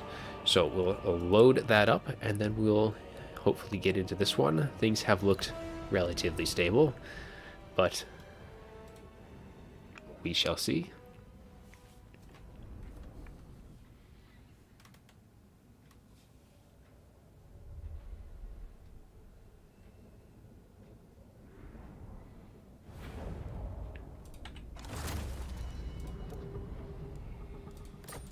All right. So for the forces of RTK with the High Elves and Chaos, so Sarx is on the High Elves, so he does have a bunch of the Shadow Warriors, which is like his staple unit, is his go-to. He just loves using these. And then we have some Liberian Reavers on the flanks, but is very trimmed down for the High Elves. I mean, not a whole lot to deal with, just pretty much focus on microing your Shadow Warriors. And you have some Lion Chariots of Trace, as well as Lariel the Radiant. We coming in with, we have Tempest, we have Shield of Thorns, as well as Earthblood. So some nice, good control on that front with the Star of Avalorn and Arcane Conduit. Now for the forces of Chaos, it is going to be taking the role of the infantry. So we have Chaos Warriors, Chaos Marauders kind of mixed in for that initial front line. We do have a Chaos Sorcerer of Fire, bringing Cascading Firecloak and Burning Head. We have Chaos Warriors with great weapons, followed in with some Mirror Guard and some more great weapons followed up. So we're going to have that shield line up front, and then more of that armor piercing following on up in the rear. And for the Lord on the Chaos side, it is going to be Kolek Sun Eater, as he's going to be charging right on forth with Star Crusher. Going to be giving a nice buff to his armor piercing weapon damage and his splash attack power as well as standard die for a little bit of extra staying power for his front line. Now, as for the forces of Hello, it's going to be a rather kind of interesting formation. You can be seeing a reverse V here, as we have Longbeards with great weapons going to be sitting on the flanks of both of these V formations, mixed in with some regular dwarf warriors, more of these great weapons. But again, you're just looking to be dealing with the Chaos Warriors, and so you'll be seeing a lot of that armor piercing. Some more Dwarf Warriors with great weapons. We do have some Sirens as well. They do have armor piercing. They do have magic damage, and they are ethereal, so they have a nice bit of physical resist to boot. Now for the leadership goon squad, or it is going to be Thoric Ironbrow mixed in with the two Thanes. So we're going to be seeing that little combination again, this time from Hello's side, and the Vampire Fleet Captain with pistols is going to be rolling in with Invocation. We have Raise Dead as well. And then for the rest of it, we have the Black Periapt, so increasing some nice bit of power recharge and Winds of Magic.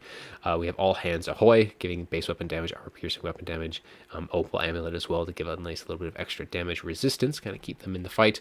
For Thoric's kit, we do have, it looks like a pretty similar loadout. So we have the Rune of Slowness this time, going for some bit of control on there, and Rune of Speed. So kind of pair those two together with you want to catch, and one that you are you're using to catch, and that should be almost a guaranteed nice little catch on that side. We have the Rune of Doom, 24 melee attack and can cause fear. Master of the Ancient Lore, so it does have a -5 ability recharge when he is engaged in, and recharges when he is engaged in melee. So it's kind of keeping those runes flowing just a little bit faster. And then on the farthest reaches, we do have some Chaos Warhound. So this is on RTK side, so I didn't see these guys initially, but they are sitting on both back corners. Mihawk, yes. Still having those legs. So yeah, it's we've been dealing with the new Wi-Fi setup, and hopefully that's going to be temporary, and I'm going to have to look back at the replay after this. I might have to record it and post a recorded non-lagging version, but we're going to be trying to push through it. Only 2 more games left to do, so yeah. And then for the rest of the coast side, it is going to be Depth Guard, with polearms and the regular variant, so a very melee-centric build against 2 ranged-centric factions. So we're going to be seeing how this works out. It's definitely going to be throwing probably a bit of a wrench into RTK's plans, but yeah, hopefully things are okay here. It looks like, as I say that, it dropped just a little bit, but hopefully it isn't going to be all too bad for the remaining of the 2 fights. Yeah, but Shadow Warriors going to be pushing on forward. they should have, I mean, not that they should, they will have free reign of this battlefield. The only ranged that the Hello side is going to be with the Vampire Fleet Captain, as well as the summons that she is able to summon onto the field, but everything else is going to be on the melee side, and there is just a ton of infantry for the coast and the Dawi, and all of it is going to be armor piercing, and it is going to be looking to deal with the opposing infantry very well. So luckily there is some armor piercing dealing with all of that depth guard, but yeah, it is going to be a very interesting match. Definitely not what probably RTK was expecting here, seeing all heavy armor, heavy infantry killers as they charge right on forth. They still have some of the tools. I mean, Kolek is actually probably going to be very happy that there is not a whole lot of range on the field. It is going to give him a lot more free range, and the Shadow Warriors aren't going to have to worry about any of that counterfire, and Alariel the Radiant as well going to be able to just kind of hang overhead and really support that front line all the better. But will the RTK forces have the, I guess, the front line at this point to really deal with things, as we have a little engagement in the back as the Chaos Warhounds get a little in range of the Vampire Fleet Captain pistol. Is going to be peeling off a couple of the Hounds and a rear charge in, but really all of the units are not going to be worried too much about those Chaos Warhounds. They are far too heavily armored to deal with that, so really chasing down any of the routing dwarf units is probably going to be the only real good use for that. But these Depth Guard taking a lot of focus fire early on, trying to just kind of change their direction bit by bit, trying to avoid as many shots as possible. The Shadow Warriors, they don't have a bottomless supply of ammunition, so they're not going to be able to really get able to kill all of these units, but a nice engagement here. These Longbeards were kind of caught flat-footed as they get a nice charge from the Chaos Warriors, and then the Lion Chariots as well just dive right on in, and things going pretty decently on the initial, but the RTK just trying to back up as much as they can. They do have the speed advantage. I mean, you are against Dawi and Undead. Of course, the Depth Guard will be able to outspeed many of the Chaos Warriors, for example, but they are going to have to kind of wait for these Dwarf Warriors because they really want to be engaging at the same time, Dwarf Warriors and Depth Guard, because Depth Guard by their lonesome not going to be able to do as much. A nice Burning Head, is it going to be able to clip through these Sirens? It is going to end up missing those guys. Really, that is probably the best target for that Burning Head at this point, because there's just nothing else that can really take that much damage. The Dawi are all going to be resistant to it, and the Depth Guard are all pretty heavily armored, not going to have to worry too much on their end.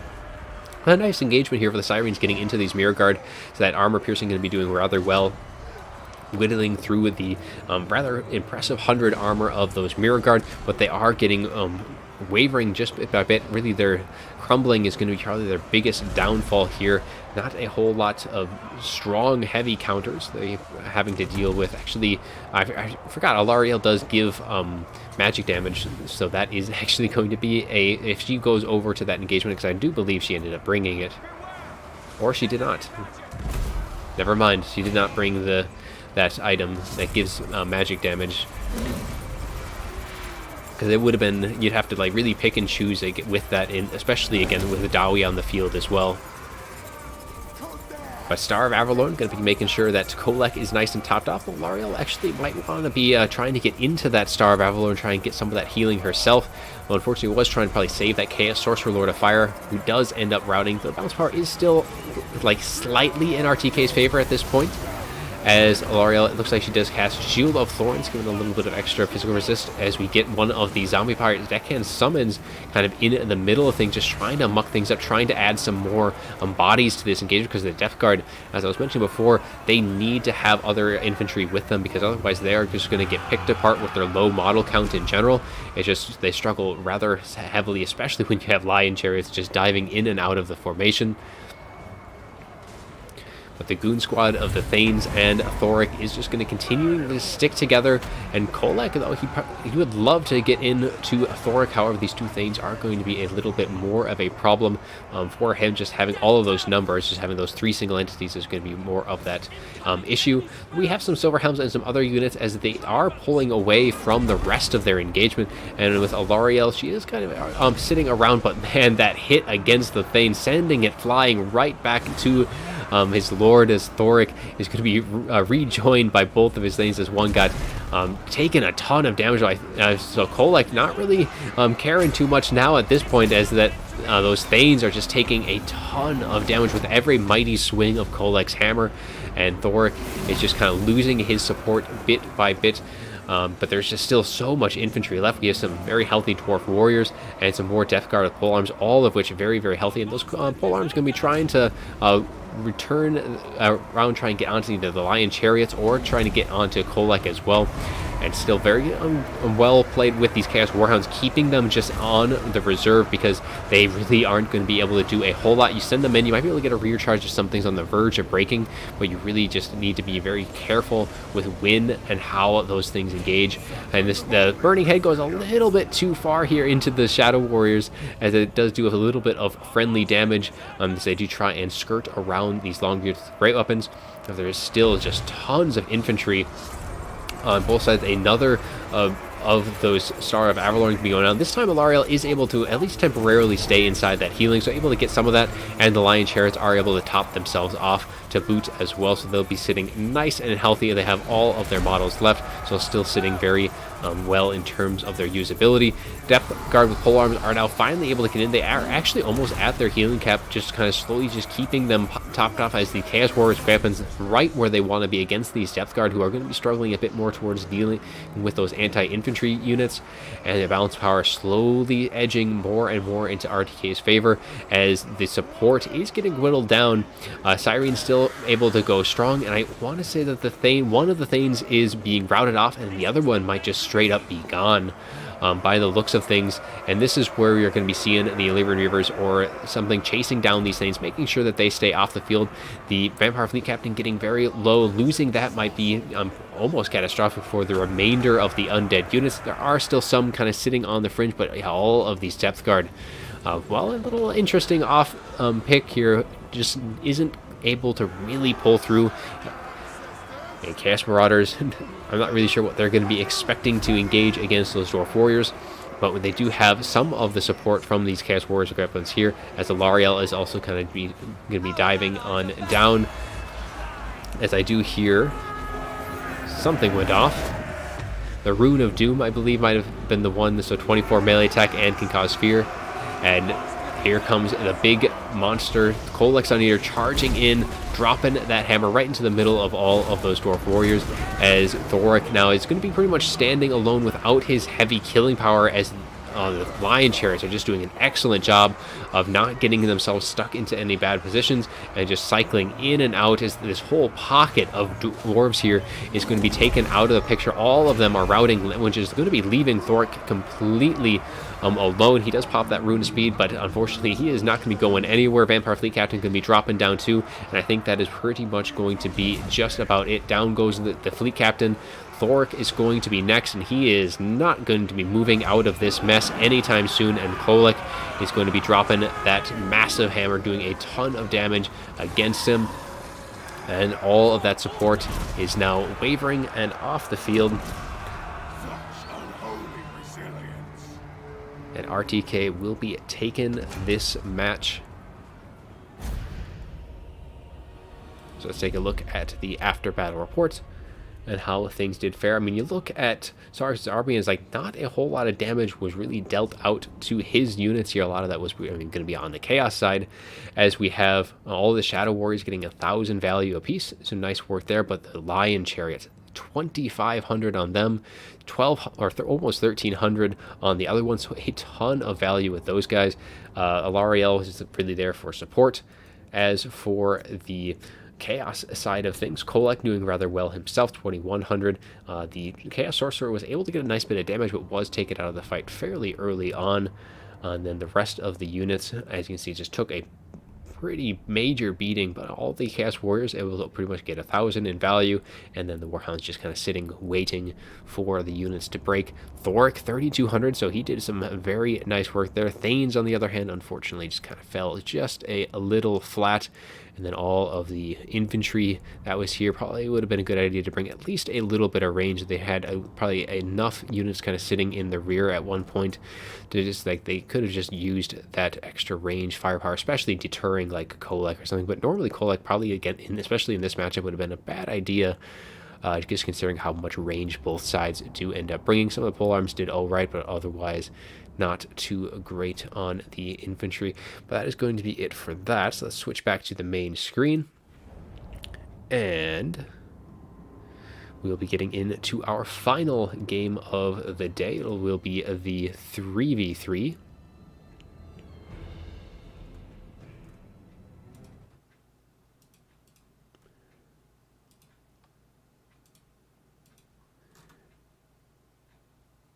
So the score at this point is 9-1. There is only 3 points left in the 3v3, and there's that last 2v2 that didn't get played just due to scheduling. Well, let's get into the grand finale here. It is going to be just one more game. It's going to be a lot of units. So now normally when we do this live, we're going to be seeing a rather slow game just due to the fact that everyone's computers are trying to communicate with each other. But this one might be slow as well just due to the fact that the Wi-Fi has been a little bit touch and go.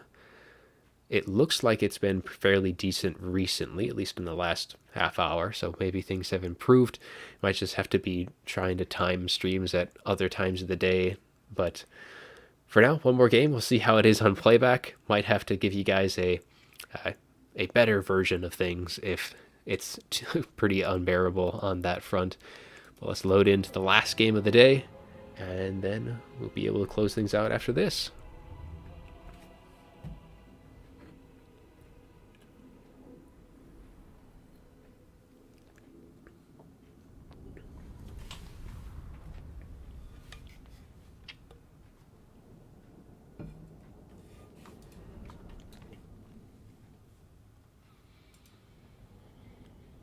Hey Roosevelt, welcome to the stream. Hopefully, if you're just joining, you probably don't know about we've been having some connection difficulties with the, just my Wi-Fi. This stream hasn't been the best, but it looks like it's been good, so hopefully it'll be able to close it out on a good note.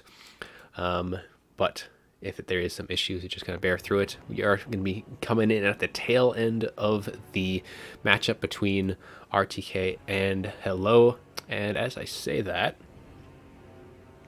okay, we did load in. I thought it had just crashed on me, but we are loaded on in. And we'll go over both sides here. So for the forces of RTK, we have Norska, Dark Elves, and Vampire Coast. They'll be facing off against... switch the scene over. We'll be facing off against the Vampire Counts, Skaven, and Beastman of the Hello side. And just looking at that map up there, just all of the dots on the red side of things, just take a look at the troop counts. So on RTK, we have 1778, and then we have 3,600 on the other side. So there is a ton of units on the field. One of the advantages to being able to cast these as a replay.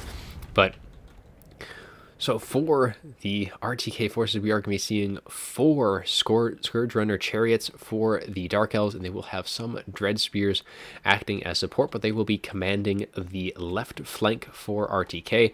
We do have Double Feral Manticore and Morathi sitting up in the sky. Morathi is going to be bringing I believe I see the Wand of Caradon, or the Heartrender and the Dark Sword. We have Soul Stealer, and there's the Wand of Caradon. So a nice magical strike. Just some nice debuffs, and of course Soul Stealer, which luckily has been patched. So this is on that recent patch, so the Soul Stealer range isn't completely map wide anymore. And that's it for the Dark Elves for the things. As for the, I guess we'll go with Norska next. We have some Marauder Horsemen on the 2 flanks, and there will be the Shaman Sorcerer of Death going to be coming in on horseback with, looks like, just Spirit Leech. We have Throg for the Lord going to be coming in. Looks like we do have the Breath, as well as Foe Seeker, the Corpus Vomit, and then we have Fight or Die is not going to be bringing the Wintertooth Crown. And then for the infantry, it is going to be just Marauders. For that main infantry, we do have a couple of the Marauder Berserkers, a couple of Skid Wolves. Otherwise, that is going to wrap things up on that front. Now, as for the Vampire Coast, we're going to be taking more of the center ranks here. We do have some deck droppers with handguns on both sides. They're going to be providing some nice mobile flying range cover. We have a couple of zombie pyrotechnics with bombers, a couple of zombies in the front, but nothing too much. But the lords and heroes is going to be Count Noctilus rolling in with Raised Dead Invocation. We have Arcane Conduit. We have the Wraithstorm as well as Captain Roth's Moondial. We have the 2 Gunnery Wights, both of which are going to be coming in with more powder as well as Scab's Wraith, so they're going to be able to just keep everything nice and supplied.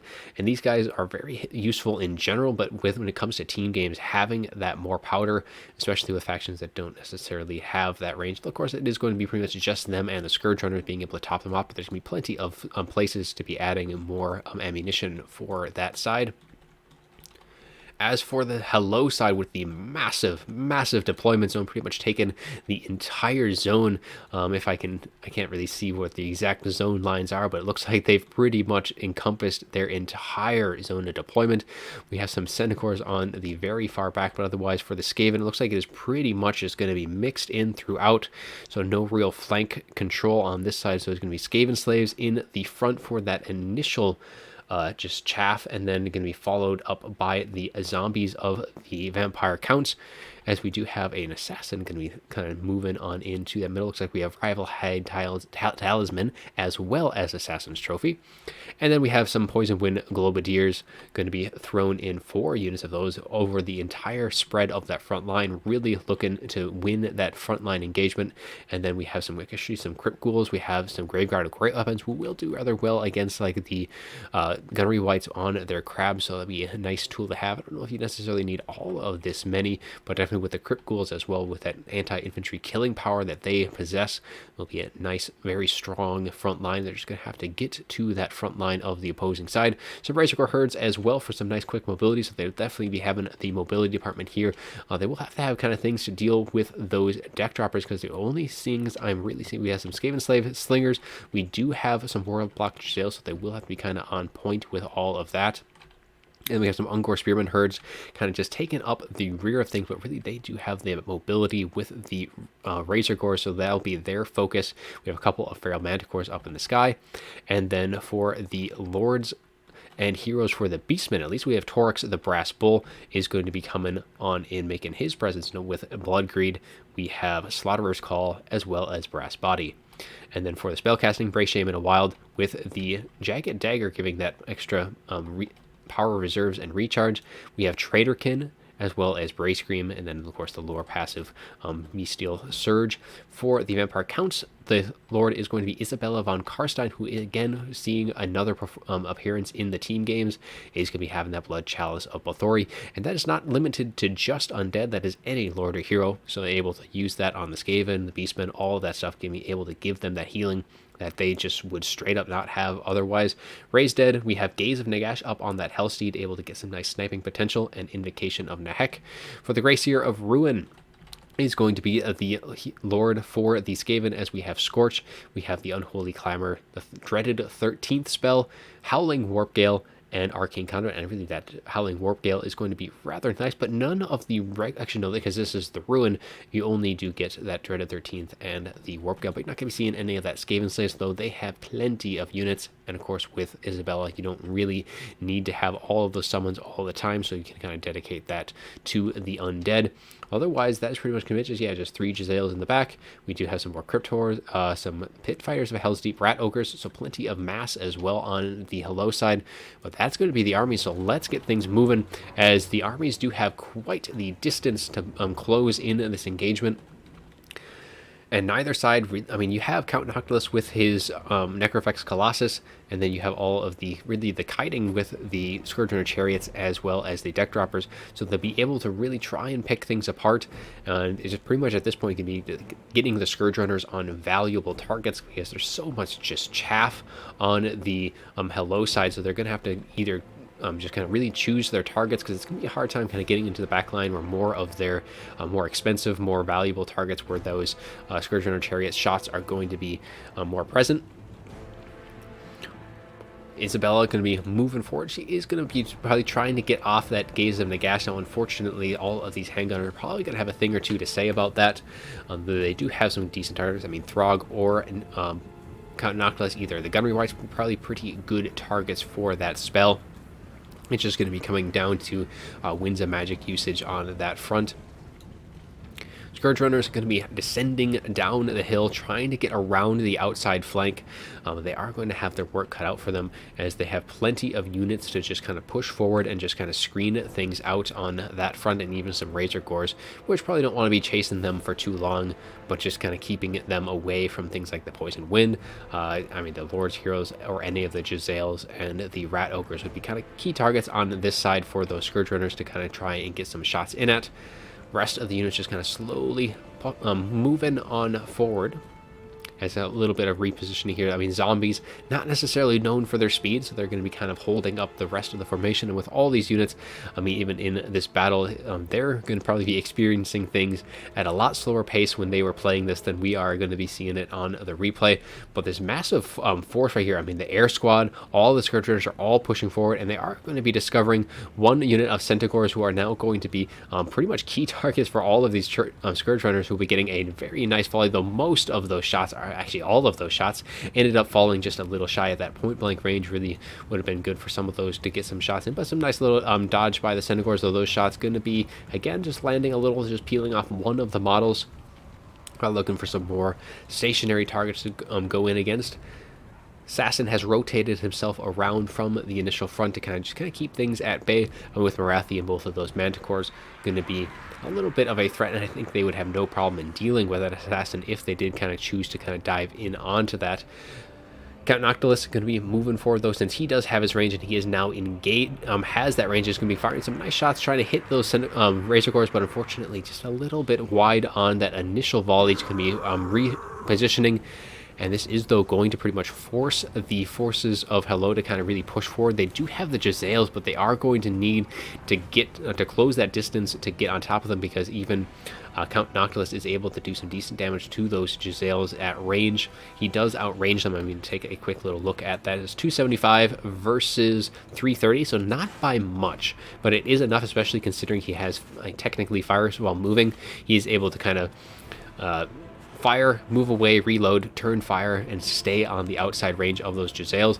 Opening volley of the Giselles does kind of land into those horsemen, just kind of picking off a few of the models, but Noctilus really doesn't have to be too conservative with his ammunition, unlike the forces of Hello, because he does have those gunnery whites, which are able to just continually replenish his ammunition, and they do want to keep him nice and topped off, so he does get that extra bonus to the explosiveness on his shots. And you can see that with that little glowing icon just above the banner there.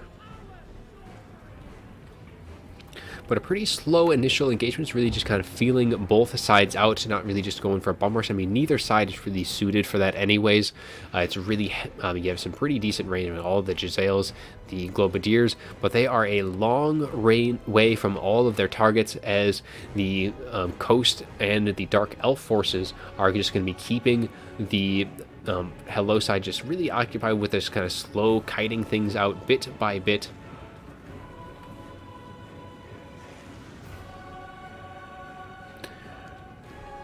Even Throg is kind of moving up into the midst of things. I mean, he does have that regeneration, so he is able to actually take some of these shots, just kind of maybe just trying to pull as many shots as he can. But we do get a overcasted Spirit Leech going down on these Warplock Giselles, and they actually are taking quite a bit of damage, but unfortunately he did suffer a little bit of explosive, and that volley from Count Noctilus is going to be able to rout off one of the Giselles, pushing them away, and the other units have been taking a decent amount of damage as well, but they have turned and started trying to pluck away at that Shaman Sorcerer, and is trying to kind of use some of these Martyr Horsemen to try and block some of those shots, as he does try and get out of range in the meanwhile.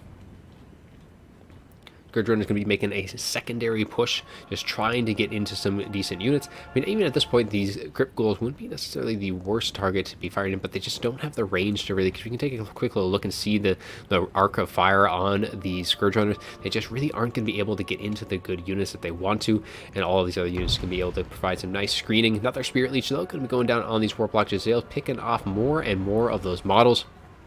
Really just trying to lower their effectiveness in this fight. I mean, all of the Giselles have taken a decent amount of damage, so Count Noctilus really doing quite well and able to outrange those Warplock Giselles. And those Spirit Leeches as well have been a good tool at dealing with them. Now, the Skaven are kind of seeing this, and they're pushing forward a lot of their units, but they are lagging a little, or they're pushing ahead of a lot of the other units that they need to have in close proximity, like the Grave Guard are trying to push forward as well, but they do want to stay out of range of Noctilus, considering, Noctilus can do quite a bit of damage to them. However, his focus is mostly on the Warlock Jezzails at this point. We do get a little engagement off onto the side. It looks like the Scourge Runners must have charged into those Jezzails. We have the Concealment Bomb is going to be popped, and I'm not really sure what that debuff is on that front. Might have been Marathi popping a Soul Stealer, but I think that would have been a little too early for it to be seeing one of those. Skin Wolves get a nice charge into these Skaven Slaves, and that was kind of one of the things, is the Skaven Slaves got just a little too far ahead of the rest of the army, so there was nothing to really support them. So again, that's just a nice free charge, able to route those guys off, not doing a ton of damage, but able to at least push them back, get one of the routes off onto them, and make it a lot more easier to kind of break through their lines at a later stage. And again, yeah, it's just a nice slow push, though, from the Hello forces as they just try and keep everything together. They have a lot of units to kind of keep track of and try to move everything together. And all in the meanwhile, these Marauder Horsemen are going to be kind of plucking away at their shots. And it looks like we had a few shots coming in from somewhere there. A few kind of just miscellaneous things kind of just acting up on the field. And at this point, yeah, Noctilus has used up a lot of his ammunition, but I don't think he's taken any of his more powder just yet. And I think that's one thing that the Guardian Wise should be doing a little bit more at this point, is kind of adding just a little bit of his ammunition, keeping him topped off, especially at this point with how the match has been going. You can pretty much get a good idea that Noctilus should be able to use all of the ammunition that that he's able to get. Just the very slow nature of the Skaven, or all of the Hello's push here. There's isn't been a whole lot. I do hear the bell tolling. I think that must be just the Unholy Clamor, just giving that extra bit of vigor map wide for the units. If we take a look at where he is, he may have taken just a little bit of miscast from that, but just a very slow and methodical push by all of the Hello forces, and they have been able to dish out, like the Shaman Sorcerer is probably the biggest one. I think a lot of that, though, has been from the overcasted use of Spirit Leech, and with how many we've seen so far, I don't know if it necessarily has a whole lot of Winds of Magic left at this point, and there is that Gaze and Nagash right into that Shaman Sorcerer, doing a ton of damage from above, and that may, I think that might just be just about it for that Shaman Sorcerer. Used up quite a bit of Wind Magic, so not a total loss. We can take a quick little look to see. I dealt out 28 kills over in the course of the fight, and for total value so far, 1,050, so that's a decent amount for him. Probably had a little bit of Winds of Magic still left, so would have liked to have stuck around, but not a total loss at all for RTK. Wanda Kraydon going down on the Gracier, a lot harder for that Bell to dodge that versus someone like Isabella, for example.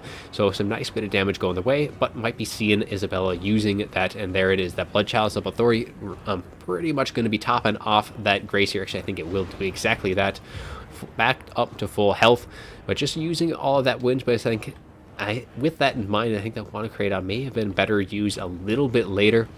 Balance power, though, still dead even at this point. Some of the Marauder Horsemen taking a bit of Jezzail fire, pushing them off. Actually, both of the Marauder Horsemen able to get pushed kind of back. We still have a couple more units in the back front there, but they still have quite a bit of ammunition. And Throg getting definitely too far ahead, getting that order to pull back, chasing down these Skaven Slaves. Definitely not a unit to die for. And in comes Torix, and Torix has fire damage as well against Throg, so he will do remarkably well in that engagement. Even though Throg does have bonus versus large, it'll just be, they're both fairly tanky units, but it'd be almost like a glass cannon engagement where both units are just dishing out major damage to the other. It really comes down to RNG at that point on who is getting the better hits in, because it can quickly turn that engagement one way or the other. Jezzail's trying to pluck off some of the HP off these Gunny Whites, but again, they have plenty of healing to spare.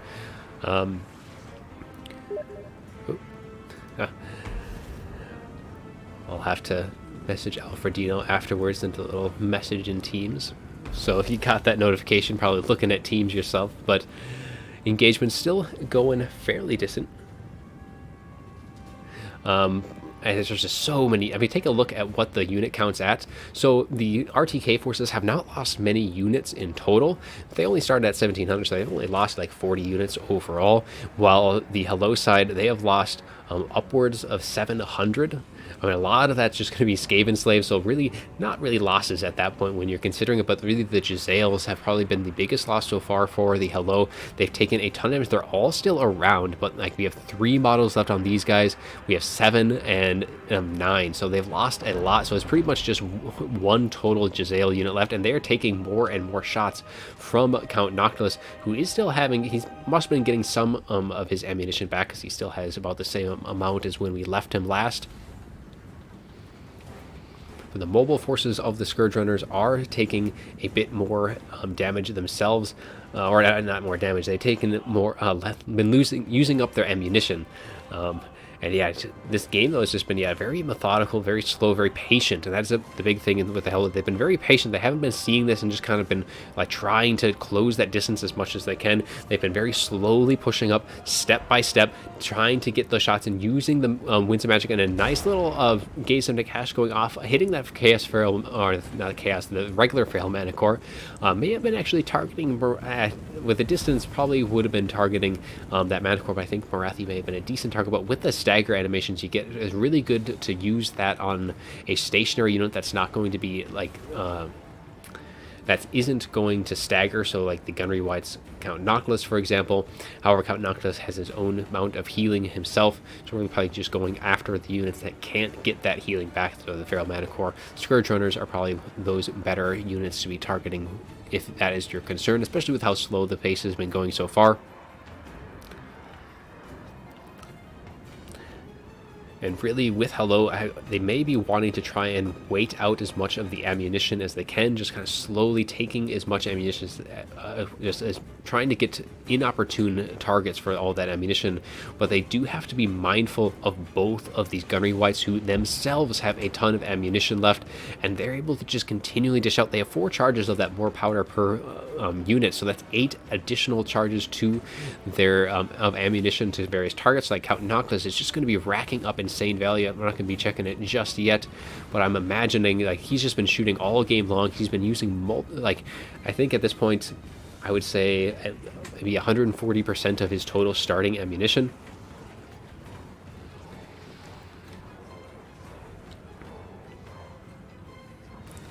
I mean, the good thing though for Hello is like all of their like really major hitters in those engagements, like the Feral Mana Cores, they've been being very patient, staying back.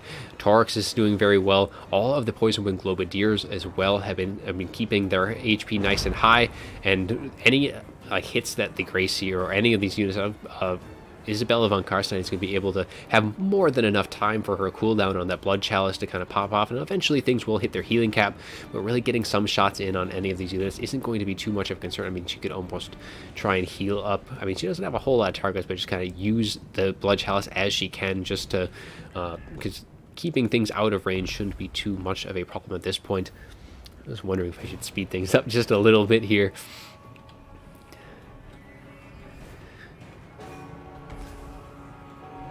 So the bell is tolling, and I do believe that was just, again, the Unholy Clamor, so giving that leadership and vigor.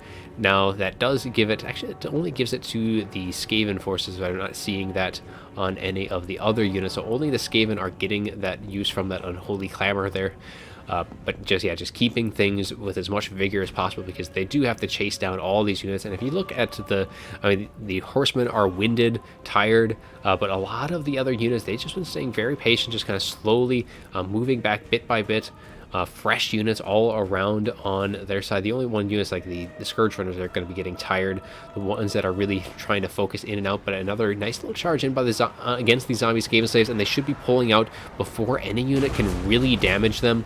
We do get some of the Giselles starting to fire in, but so far, yeah, these Skin Wolves, as long as they're not losing any models, they do take a few of the Poison Wind shots coming in, so they will take a bit of damage. But again, I don't think they lost any of the models, like 17, so they lost one model at one point. They might be losing another to the shots, but they'll be able to heal up just fine with their healing. But Noctilus is going to be in need for a little bit more powder for his Gunnery Whites. I don't know if any of them are technically in range to even reach him with that.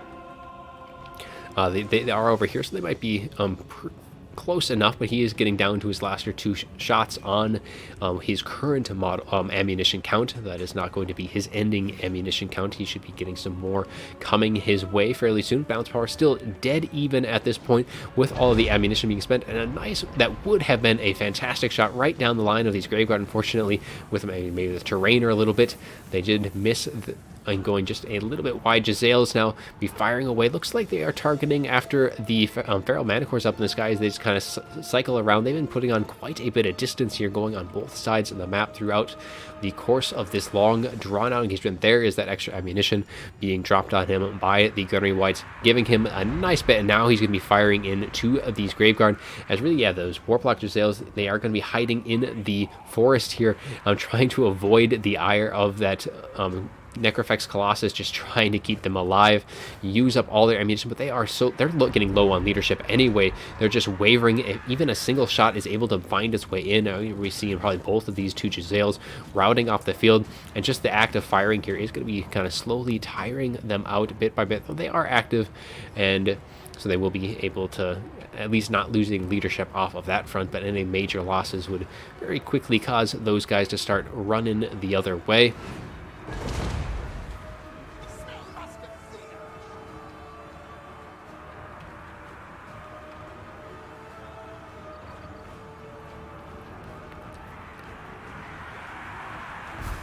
And at this point, we are actually seeing the Dark Elf infantry and the infantry in general for RTK are actually finding engagements as they've been pushed back farther and farther. And honestly, at this point, because now they are kind of slowly getting pushed back down a hill, I almost wonder if it would have been maybe a little bit beneficial to try and take that engagement, kind of kite away up one of the hills and then push right back down it once they get in range. We are going to be getting, I believe there's a Traderkin going down, hitting both of these Skin Wolves, going to be doing a lot of damage, and especially with Torix diving in, he's going to be able to do a lot of damage to the Skin Wolves, be able to kill models. That is the important thing with those guys. So you can see they're actually getting closer. Well, I wouldn't say close. The healing cap is apparent on there. A nice little Brace Scream can be pushing back a bit those Marauders, but the infantry fight is underway, and interesting things are going to be happening again. We do get a Bound Scorch going right through those Dread Spears, doing a nice bit of damage to them, and we are going to be getting a Wand of Kraton going right into the Poison Globadiers. Usually use that on single entities, but I guess they're grouped up enough where it is able to do a nice bit of damage. Feral Manticore actually ends up rampaging into these Graveguard. Now, not the worst target that they could possibly rampage in, but we're beginning the Pit Fighters. These Crypt Horrors are probably going to be starting to look for their frontline engagements soon enough. But now all of the shots going in across the board. Marauders starting to break, but behind the Marauders is going to be Marauder Berserkers, and they are going to be able to get a nice little charge into these Graveguard, but I think they are going to be looking to try and engage over in this massive blob of units here. Now, if Count Noctilus turns his attention right into this blob of units, he could get a bunch of value hitting those Centaurs, Razor Gores. All of those units would have been a very nice target off into that side of things. We do get a summon of a Zombie Pirate Deckhand Mob right into the middle of these Skaven Slaves. Just going to be mucking them down, just stopping them from firing. Crypt Horrors, I think at this point, probably just best to ignore those Zombie Pirate Deckhand Mobs. As we get, it looks like there is a Soul Stealer going down right in, hitting those Poison Globadiers, and did hit the Pit Fighters of Hell's Deep as well. And I do hear that bell tolling. I think that might just be the Unholy Climber. No, that might have been the summon. Yep, there's the sub. There's the Storm Vermin with Halberds dropped right on top of these Dread Spears, able to get a nice bit of damage off into them. But at this point, they're probably all just going to be trying to pull away. It looks like they might be losing one of the Scourge Runner Chariots, but for the most part, just try and avoid those Storm Vermin until that summon does finally expire. There is still plenty of units left, but balance power slightly in Hello's favor at this point. We are already 20 minutes into this engagement, and now that the infantry is going underway, should be starting to see some shifts more here and there, but there's still, look at this, just massive block of red on the map. There's just so many units left for the Hello forces. I mean, take a look at the model count. I mean, the model count has actually gone back, is right at even now. Though, however, a lot of the models for the RTK forces are getting low on their ammunition, like the Gunnery Whites. They've been able to use up pretty much all their ammunition. I'm not sure what they have left for their more powder. The fact that Noctilus doesn't have any ammunition left might mean that they have used up all of their uses of that over the course of the fight so far. So what you see is what you're probably going to be getting for that ammunition, and at this point it's going to be now down to that melee slog as they charge forward up the hill into the engagements. I mean, you have the Graveguard, you have all of these Poison Wind Globadiers, all of which have a bunch of ammunition, are going to be a very strong deterrent to all of the incoming forces. And if we take a look at like what Norska has, is probably one of the stronger infantry forces on the field. They have lost quite a bit in terms of their infantry. Their Marauder Berserkers, their Marauders are all getting very low, just trying to whittle things down. And all these Scourge Runners at this point are now pretty much going to be relegated to Chariots. I think we have another Traderkin is going to be dropping down on top of these guys, hitting I think 2 of the Chariots, 2 of the Dread Spears, so they're doing a lot of damage. But in response is going to be, I think that's going to be another Soul Stealer. And there it is, Soul Stealer, and that one is going to be hitting a lot of units. It is going to be hitting one of these units of Warplock Jezzails, I think. It did just miss the other one. But still, that is a very massive value trade from Arathi on that engagement. We'll be getting more and more. So we have Howling Warp Gale is going to be pinning down that Feral Manicore in place. It's going to be allowing Torix and both of their other Feral Manicores to really come in and dive and just take out one of the flying supports, as Marathi and the other one is able to kind of try and pull out and escape. Gracier is getting a little low, could be using another one of those Blood Chalices, though that would push him right up to his healing cap, as that use of that ability is getting a little bit less effective each and every Lord that is taking all that damage. And let's see, swing out, trying to find Tark. So there's Tark, he's still sitting very healthy, charging on in. Poison Wind Globadiers still getting a bunch of shots off, as the balance power is, I think, a little bit more in favor of Hello here than things have been. And Noctilus is in a bad spot, though he has used up all of his ammunition. He still probably has a ton of Winds of Magic, still with plenty of heals, still with plenty of summons, though he is in a very, very bad spot. I do not think Noctilus is going to be able to get out of this in the slightest. We have Tarks rolling on through, but we also have all the Crypt Horrors. We have both of the Feral Manicores, and in addition to that, I think the Jezzails are also kind of targeting him in, though he's lasting far longer than I would expect, and those Poison Wind Globadiers probably doing a bit more friendly damage at that point, because it's really only single entities. All the handgunners still be firing in, and Torix actually took a decent amount of damage, and somehow Noctilus has been able to find his way out of that massive dog pile of units, as the Feral Manicore looks like they've been retargeted back into their own line, going after these Skin Wolves. Throg was back there as well, but the Skin Wolves do end up routing off. One of them routes the other, is actually terror routed, and Throg is looking to regroup with the rest of his units. Though Noctilus averts disaster there, I thought for sure he was done. Assassin Trophy does go down on top of him, though, as it looks like a follow-up to that initial try is going to be followed up for a second one, and there's some shots doing some nice damage as he does pull on back. He does get an invocation of Nehekov just in the nick of time, because you cannot use that when your leadership is wavering, and he was on the verge of that. So he's going to be able to heal on up. Assassins on his heels.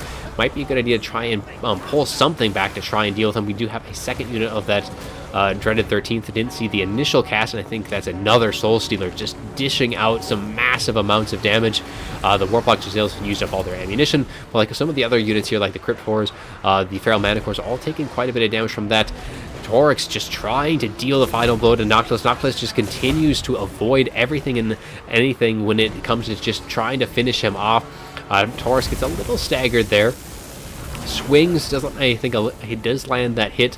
But now all of the Chariots and Throg himself, as well as Marathi, just diving on in. Count Noctis is so low, he is not crumbling just yet, though. He's able to sustain and pull back. Just give it just pretty much support at this point. He's just going to be getting some heals and some summons on the field.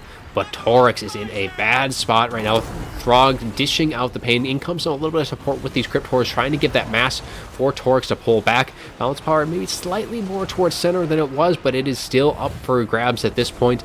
Noctilus so very low. He is able to dish out the pain to the Assassin, but the Feral Manicore coming on in, I think might be enough to finish him off, though I've said that time and time again so far this match, as the Scourge Runners are able to get on top of the Manicore, and he might just be able. He does escape that Manicore as well. Noctilus just refuses to die this game.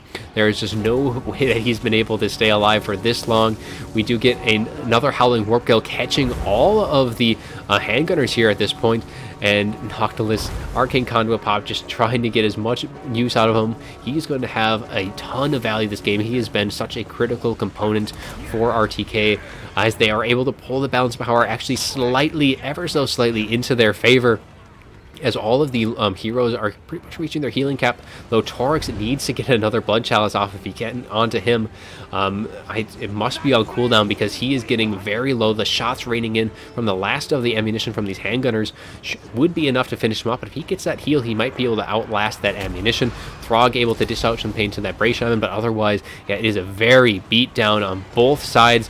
Torix is wavering, getting so very low. That Feral Manicore trying to finish things off, but he's able to pull out just as Nocta said, but he does end up routing here, and now the handgunners are going to be able to just fly right at his heels and escort him as far off the field as it can, but he has a long way to go, and I don't think he'll be on his way back anytime soon. Gracier's at his healing cap, and pretty much a lot of these units. Bray Shaman is routing off the field, and Noctilus does get a hit when he was able to heal himself off, and that last Feral Manicore taking a shot point blank range as Noctilus is engaged in melee, able to push this guy off, and with this long, drawn-out slugfest, it does look like RTK has been able to drag things out long enough, and Noctilus still standing even in the end of this fight. I think there's going to be army losses here pretty quickly. Only the Poison Wing Globadiers are left and a few other units mixed in. Now Isabella is still around, and actually Torix was able to survive, so Torix did get another Blood Chalice off on top of him from Isabella, which did allow him to regain enough of his leadership to come back into the fight. But at this point, I don't know if he's going to have anything left to support him by the time he gets back. Throg, Noctilus, all of these Guardian Whites are going to be dishing out enough damage to those Crypt Ghouls, and the Poison Wing Globadiers have pretty much lost all of their effective targets in this engagement. Torix is going to be finally engaging, but yeah, all of his infantry support is crumbling away as he approaches. Tries to get a breath attack off from Throg onto Torix, but now the engagement is going to be underway. Too many single entities, I think, at this point for Torix to try and dish things out, and the support that Isabella can really give at this point, she's getting very low herself. Even these felt bats are going to be more than enough, and that is going to be all she wrote here as RTK finishes things off strong, taking the 3v3 as well. So we'll take a look at the after battle report. We'll update the scorecard as well. And unless someone else noticed anything, it seemed like things went rather well for the last few games.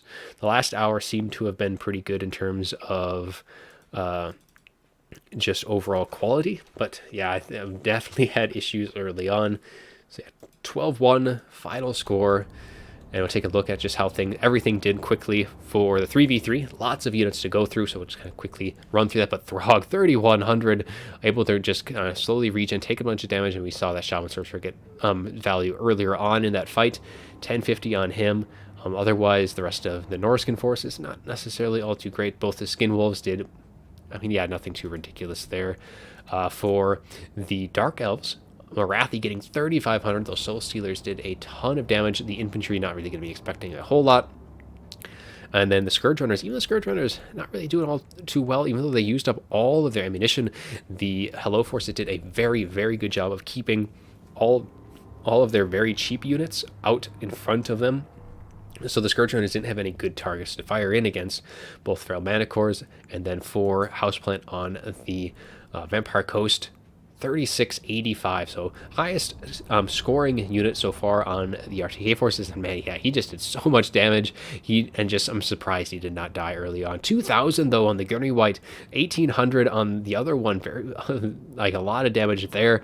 The handguns not necessarily all too great there, but yeah, the Coast Heroes and Lord Squad did very, very well. As for the vampire counts on Hello, surprisingly, Isabella did get 1,000, some nice Gaze of Nagashes coming on in. Otherwise, rest of the forces did get kind of picked apart pretty effectively throughout the fight. The Crypt Horrors did okay, but otherwise, nothing too great. Gracier, Saxon did pretty good, 1,300. All of the Skaven Slaves, not going to be expecting like anything out of them. Slingers actually did decent. They only cost a couple hundred, so yeah, getting 400, 360. The Poison Wing Globadiers did rather well, and even the Jezzails, I think, did okay, but nothing too great. And then Beastmen, Torix, Brace Shaman did even better than he did with the spells casting off. And otherwise, that looks to be all she wrote for both sides there. Both of the Feral Mana Cores on the Beastman actually did really well on top of that, but we're not able to finish off the count. He was able to make it to the final stage anyway. Yeah, thanks for everyone who came in. I definitely know there's definitely some technical difficulties on that, though I think for the last hour and a half I haven't seen anything. So hopefully the end was good. But yeah, we'll take a look at the earlier stuff, and we very well might be recasting some of the series to try and get a good video for this, because it was really unfortunate seeing all those the droppages. But otherwise, yeah, that's all I've got here. We'll switch back to the main screen here. 12-1 final game of the series. Throw that up there too for the final score. But yeah, that's all I've got for today. There is going to be another clan battle or clan war battle, I think next week. It's going to be RTK versus GGX. I think the date is probably going to be Saturday. We'll see how things are with the internet. It's got a little rough around the edges today, but hopefully things will be a lot, well, hopefully better, or hopefully at least bearable. Otherwise, yeah, we might have to be doing a offline version of that. Could still do it as a premiere, so I could still be around for the release of it and give some just chat. But otherwise, yeah, that's gonna be all I have for you today. Do hope you enjoyed despite everything that did go on, and hopefully this is going to be the mark of a return. I keep saying return, but yeah, things have been busy. Things have been settling down to an extent, but hopefully things will be getting better. But yeah, without that, I think I'm going to be closing things off. Thanks you all. Thanks for everyone who joined in, and without further ado, have